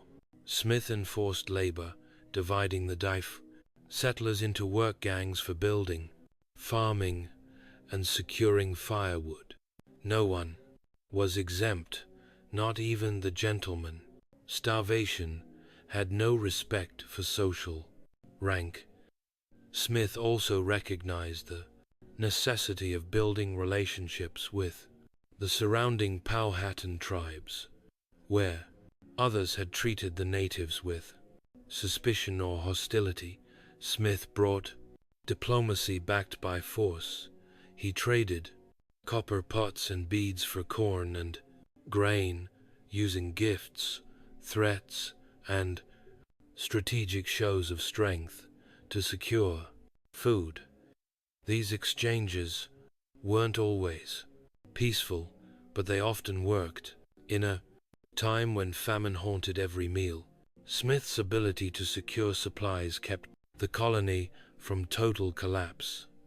He mapped the Chesapeake Bay with military precision, drawing the first accurate charts of the region. These would prove invaluable to future settlers. His exploration also revealed how little the English knew about the land they claimed. They weren't in a void. They were surrounded by powerful, organized native societies that vastly outnumbered them. Despite his success, Smith wasn't loved. He was abrasive, egotistical, and quick to insult his enemies, which in Jamestown was practically everyone. In 6009, a gunpowder explosion left him badly injured. Whether it was sabotage or an accident remains unclear, but the result was final. Smith was sent back to England. Without his leadership, Jamestown fell once more into disarray, but the foundation he laid, discipline, diplomacy, and survival, left its mark. Captain John Smith didn't build a utopia. He built a chance, and in the wilderness of Virginia, that was more than most could manage. Long before the English ever set sail, the land they arrived on was already governed. It was not empty wilderness, but the heart of a vast and powerful Native American empire. The Powhatan Confederacy, led by Wahunaka, referred to by the English simply as Chief Powhatan. This alliance of over 30 tribes controlled the entire Chesapeake region. They had established villages, cultivated fields, trade networks, and a complex political system. The English were not pioneers, they were intruders. At first, Chief Powhatan saw an opportunity. The newcomers brought metal, tools, beads, mirrors, and weapons, items the Powhatans valued. A limited relationship might prove useful, especially if the English remained small and dependent. Early on, food and trade were exchanged. Diplomacy, strained though it was, held, but it was always precarious. In this tense atmosphere, one figure emerged as a symbol of attempted peace. Pocahontas, as Chief Powhatan's daughter, likely around 10 or 11 years old at the time. She was not a princess in the European sense, but she was politically important. According to John Smith, she famously saved his life from execution in 6007, though modern scholars debate whether the story was exaggerated, misinterpreted, or invented altogether. Regardless, Pocahontas became a recurring figure in English accounts, often acting as a messenger or intermediary between the two cultures. But the truth couldn't last. As Jamestown grew, so did English demands for food, land, and dominance. The settlers raided villages when trade faltered. Powhatan warriors retaliated. Trust eroded quickly. The English viewed the land as something to possess, the Powhatan as something to live within. This difference in worldview made peaceful coexistence almost impossible. By 609, the relationship broke down entirely. The Powhatan Confederacy began a campaign of siege warfare, cutting Jamestown off from food and water during the brutal starving time. Any settlers found outside the fort were ambushed and killed. Inside, colonists starved or died of disease. It was a power struggle and Powhatan was sending a message. This land was not up for grabs. The English, weakened but defiant, refused to abandon the colony. They believed God and empire were on their side. The Powhatan believed they were defending their home. The battle for Virginia wasn't just about land, it was about survival, sovereignty, and the refusal to bow. Few names from early American history are as romanticized or misunderstood as Pocahontas. For centuries, her story has been twisted into legend. A native princess saving a white Englishman bridging two cultures with a single act of love. The truth is far more complex and far more tragic. Pocahontas, whose real name was Matawaka, was the daughter of Chief Powhatan and likely no more than 11 or 12 when the English first arrived. Her interactions with the colonists began early, largely through her connection to John Smith. Whether or not she saved Smith's life, as he later claimed, she did become a symbol of communication. Between the Powhatan and Jamestown, she brought messages, helped arrange food, exchanges, and occasionally appeared at the settlement, though not as some exotic curiosity, but as a political figure in her own right. As tensions grew and diplomacy collapsed, Pocahontas disappeared from the English record for several years. Then in 1613, everything changed. During one of the many skirmishes between the colonists and native tribes, Pocahontas was captured by the English and held as a bargaining chip. Her captives demanded her father return English prisoners and stolen weapons. Chief Powhatan stolid. Pocahontas remained in captivity. During her imprisonment, Pocahontas converted to Christianity and was baptized as Rebecca. Some say she did so willingly. Others argue it was a coerced conversion. Either way, the transformation made her an ideal tool for colonial propaganda. She married John Rolfe, a tobacco planter, in 1614. Their union temporarily helped secure peace between the English and the Powhatan in what came to be known as the Peace of Pocahontas. But this was no fairy tale. Pocahontas never returned to live among her people. In 1616, she was taken to England as a backed, living advertisement for the success of the Jamestown experiment.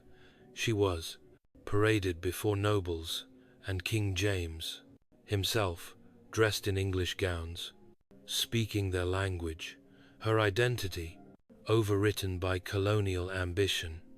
In 1617, while preparing to return to Virginia, Pocahontas died suddenly, likely of illness. She was around 21. Her death ended any illusion that harmony between the English and Powhatan could be sustained. Pocahontas lived between two worlds, never fully belonging to either. To the English, she was a symbol of conquest and assimilation. To her people, perhaps a Bai's tragic reminder of what was being lost. By 1610, Jamestown had survived starvation, disease, leadership, collapses, and warfare, but barely. The colony still lacked what the Virginia Company wanted most: profit. There was no gold, no silk, and no spices. Investors back in London were growing restless. Colonization was expensive, and Jamestown was starting to look like a costly failure. What the settlers needed was a cash crop, something the English market would crave, and they found it in a leafy, bitter plant, tobacco. Enter John Rolfe, a young widower and ambitious planter. Rolfe brought with him a strain of tobacco seeds from the Zulus, Caribbean, specifically Nicotiana tobacco. Unlike the harsher native variety used by the Powhatan, this imported tobacco was smoother, milder, and far more addictive. English consumers couldn't get enough of it. By 1612, Ralph had successfully cultivated his first crop. Within just a few years, tobacco transformed Jamestown from a starving outpost into a booming economic enterprise. The plant thrived in the warm, humid Virginia climate. Tobacco fields began to sprawl outward from the fortified town, turning once hostile land into agricultural gold. The English had found their reason to stay, but tobacco came with a price. The crop drained soil nutrients quickly, requiring ever more land to maintain yields. That meant encroaching on native territory, further inflaming tensions. With the fun, the push for profits clashed directly with indigenous survival. Labor was another issue. Tobacco was incredibly labor-intensive. At first, the English relied on indentured servants, poor Europeans who worked for several years in exchange for passage to the New World. But even this wasn't enough. Within a few decades, Jamestown would begin importing enslaved Africans to meet the demand, laying the groundwork for a brutal system of slavery that would shape American history for centuries. Still, tobacco gave the colony life. Exports soared. New settlers arrived. Land grants expanded. Jamestown was no longer just an imperial experiment. It was a functioning, profitable settlement. It wasn't the future the Virginia Company originally envisioned. They had dreamed of finding gold mines and building cities. What they got was a muddy patch of land and fields full of tobacco, but it worked. And for England, that was enough. Tobacco didn't just save Jamestown, it bound the future of the American colonies to the soil, to labor, and to a deadly kind of success. In August of 1619, a ship anchored near Point Comfort, not far from Jamestown. Aboard were around 20 African men and women, captured by Portuguese traders, seized by English privateers, and now sold to the English colonists. Their arrival marked a moment both understated and monumental. The first recorded instance of Africans being brought to English North America. The ship, the White Lion, had captured its human cargo from a Portuguese slave ship en route to the Spanish colonies. Once, in Virginia, the Africans were exchanged for food and supplies. Official records describe them as 20 and odd Negroes, and their exact legal status remains debated by historians. Were they slaves in the God's full sense, or were they treated like indentured servants, expected to earn freedom over time? The truth is complex and ominous. Early records show that some Africans like Anthony and Isabella did gain freedom and even owned property. But as tobacco profits grew and labor needs increased, The lines between indentured servitude and racial slavery began to harden. What began ambiguously would, within a few decades, evolve into a rigid system of race-based cattle slavery. At first, these Africans joined a colony already dependent on forced labor. The fields of tobacco needed more hands than the English could provide. Indentured European laborers were dying of disease or fleeing into the frontier. The colonial economy was hungry, and African labor, perceived as more durable and less costly in the long term, offered a solution. The 1619 arrival is often considered a foundational moment in American history, not just for Jamestown, but for the nation that would emerge centuries later. It marked the beginning of a WODUS, racial caste system that would shape laws, economies, and identities for generations. Yet, at the time, it likely passed without fanfare. There were no speeches, no records of outrage, no sense of historical turning point, just another transaction in a colony built on survival and profit. But the legacy was profound. Those first Africans stripped of homeland, family, and freedom laid roots in Virginia soil. From their suffering and resilience would grow a long, painful chapter of American history. Jamestown wasn't just the birthplace of English America, it was the beginning of something darker, too, the American system of racial slavery. By 1619, Jamestown was no longer just a ragged outpost clinging to life. It was an economic engine fueled by tobacco and powered by labor, both indentured and enslaved. Yet, profit alone couldn't bind a people together.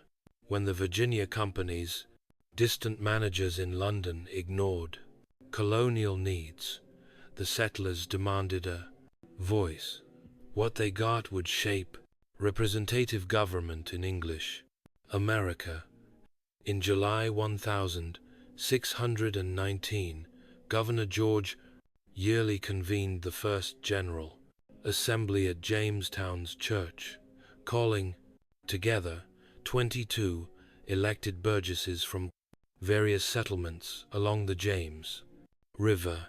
It was an unprecedented experiment, colonists choosing their own legislators to enact laws, levy taxes, and address local concerns. Over 3 days, these burgesses passed ordinances on land distribution, trade with native tribes, and even penalties for drunkenness. A bitter irony in the end colony where wine and tobacco flowed freely. This representative body wasn't perfect.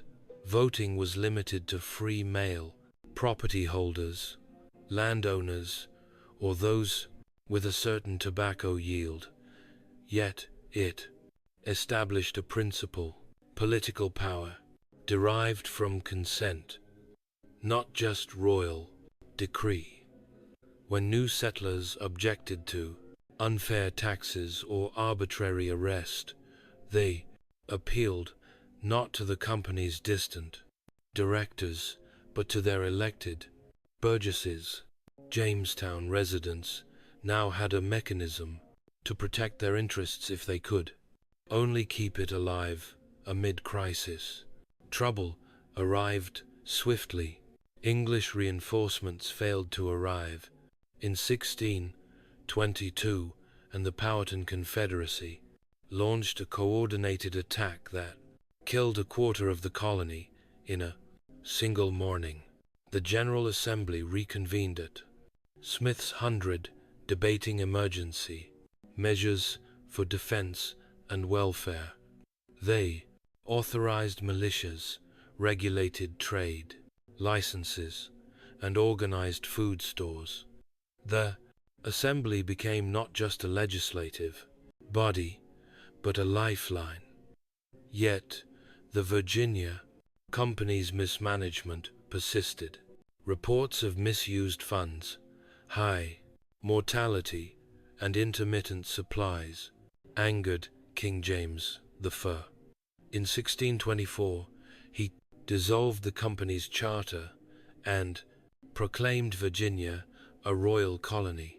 Jamestown's governor was now appointed by the Crown, but the General Assembly remained intact, an enduring legacy of Joe. Through charter collapse, deadly attacks, and economic turmoil, Jamestown's self-government proved its worth. The colony had transformed from a private venture into a political community, forging institutions that would outlast its cradle of mud and mosquitoes.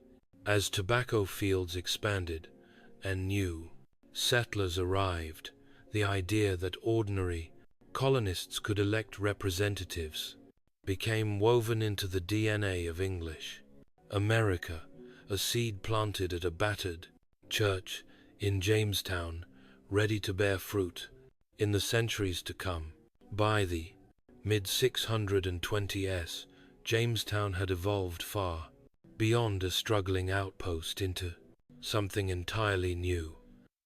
The symbolic and practical heart of English America.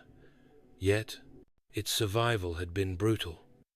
Thousands of lives had been lost through starvation, warfare, disease, and exploitation. The settlement's resilience, however, set a pattern that would shape the future colonies. The United States itself and the modern world. Jamestown established critical precedents, both good and troubling. Politically, it pioneered representative government in North America. The General Assembly, founded in 1619, gave settlers a direct voice in local laws and taxation, laying the groundwork for American democracy. It showed colonists they could govern themselves, not perfectly, but independently. When tensions eventually arose between colonies and the British Crown, it was this deeply rooted tradition of self-rule that would fuel the revolutionary spirit. Economically, Jamestown's tobacco success was equally influential, binding future American prosperity to agricultural exports. Tobacco cultivation sparked a plantation economy that demanded vast amounts of land and labor. This hunger for labor initially led to indentured servitude, but rapidly accelerated into the full-fledged system of racial slavery that would define the American South for centuries. Culturally, Jamestown left lasting imprints too. English traditions, laws, language, and religious practices spread from the muddy banks of the James River to settlements along the Atlantic coast and beyond.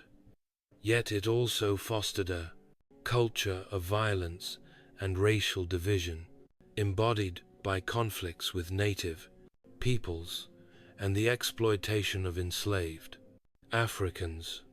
These seeds, planted early, would bloom into generations of systemic inequality and struggle.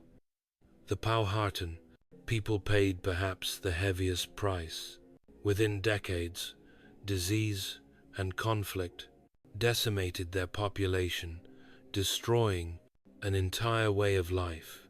Jamestown's success, built on tobacco and self-government, was intertwined with This devastating loss, a contradiction, at the core of American history.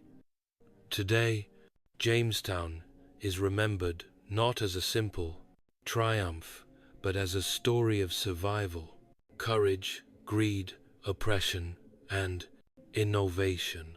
Its legacy lives in the democratic institutions born from its muddy streets, in the cultural exchange that reshaped global history, and in the deep wounds that still mark the nation's soul. Ultimately, Jamestown's true legacy is complexity itself, a tale not easily simplified into heroes or villains. Instead, it remains a raw, honest mirror, reflecting what America would become: ambitious, contradictory, inventive, and often painfully human.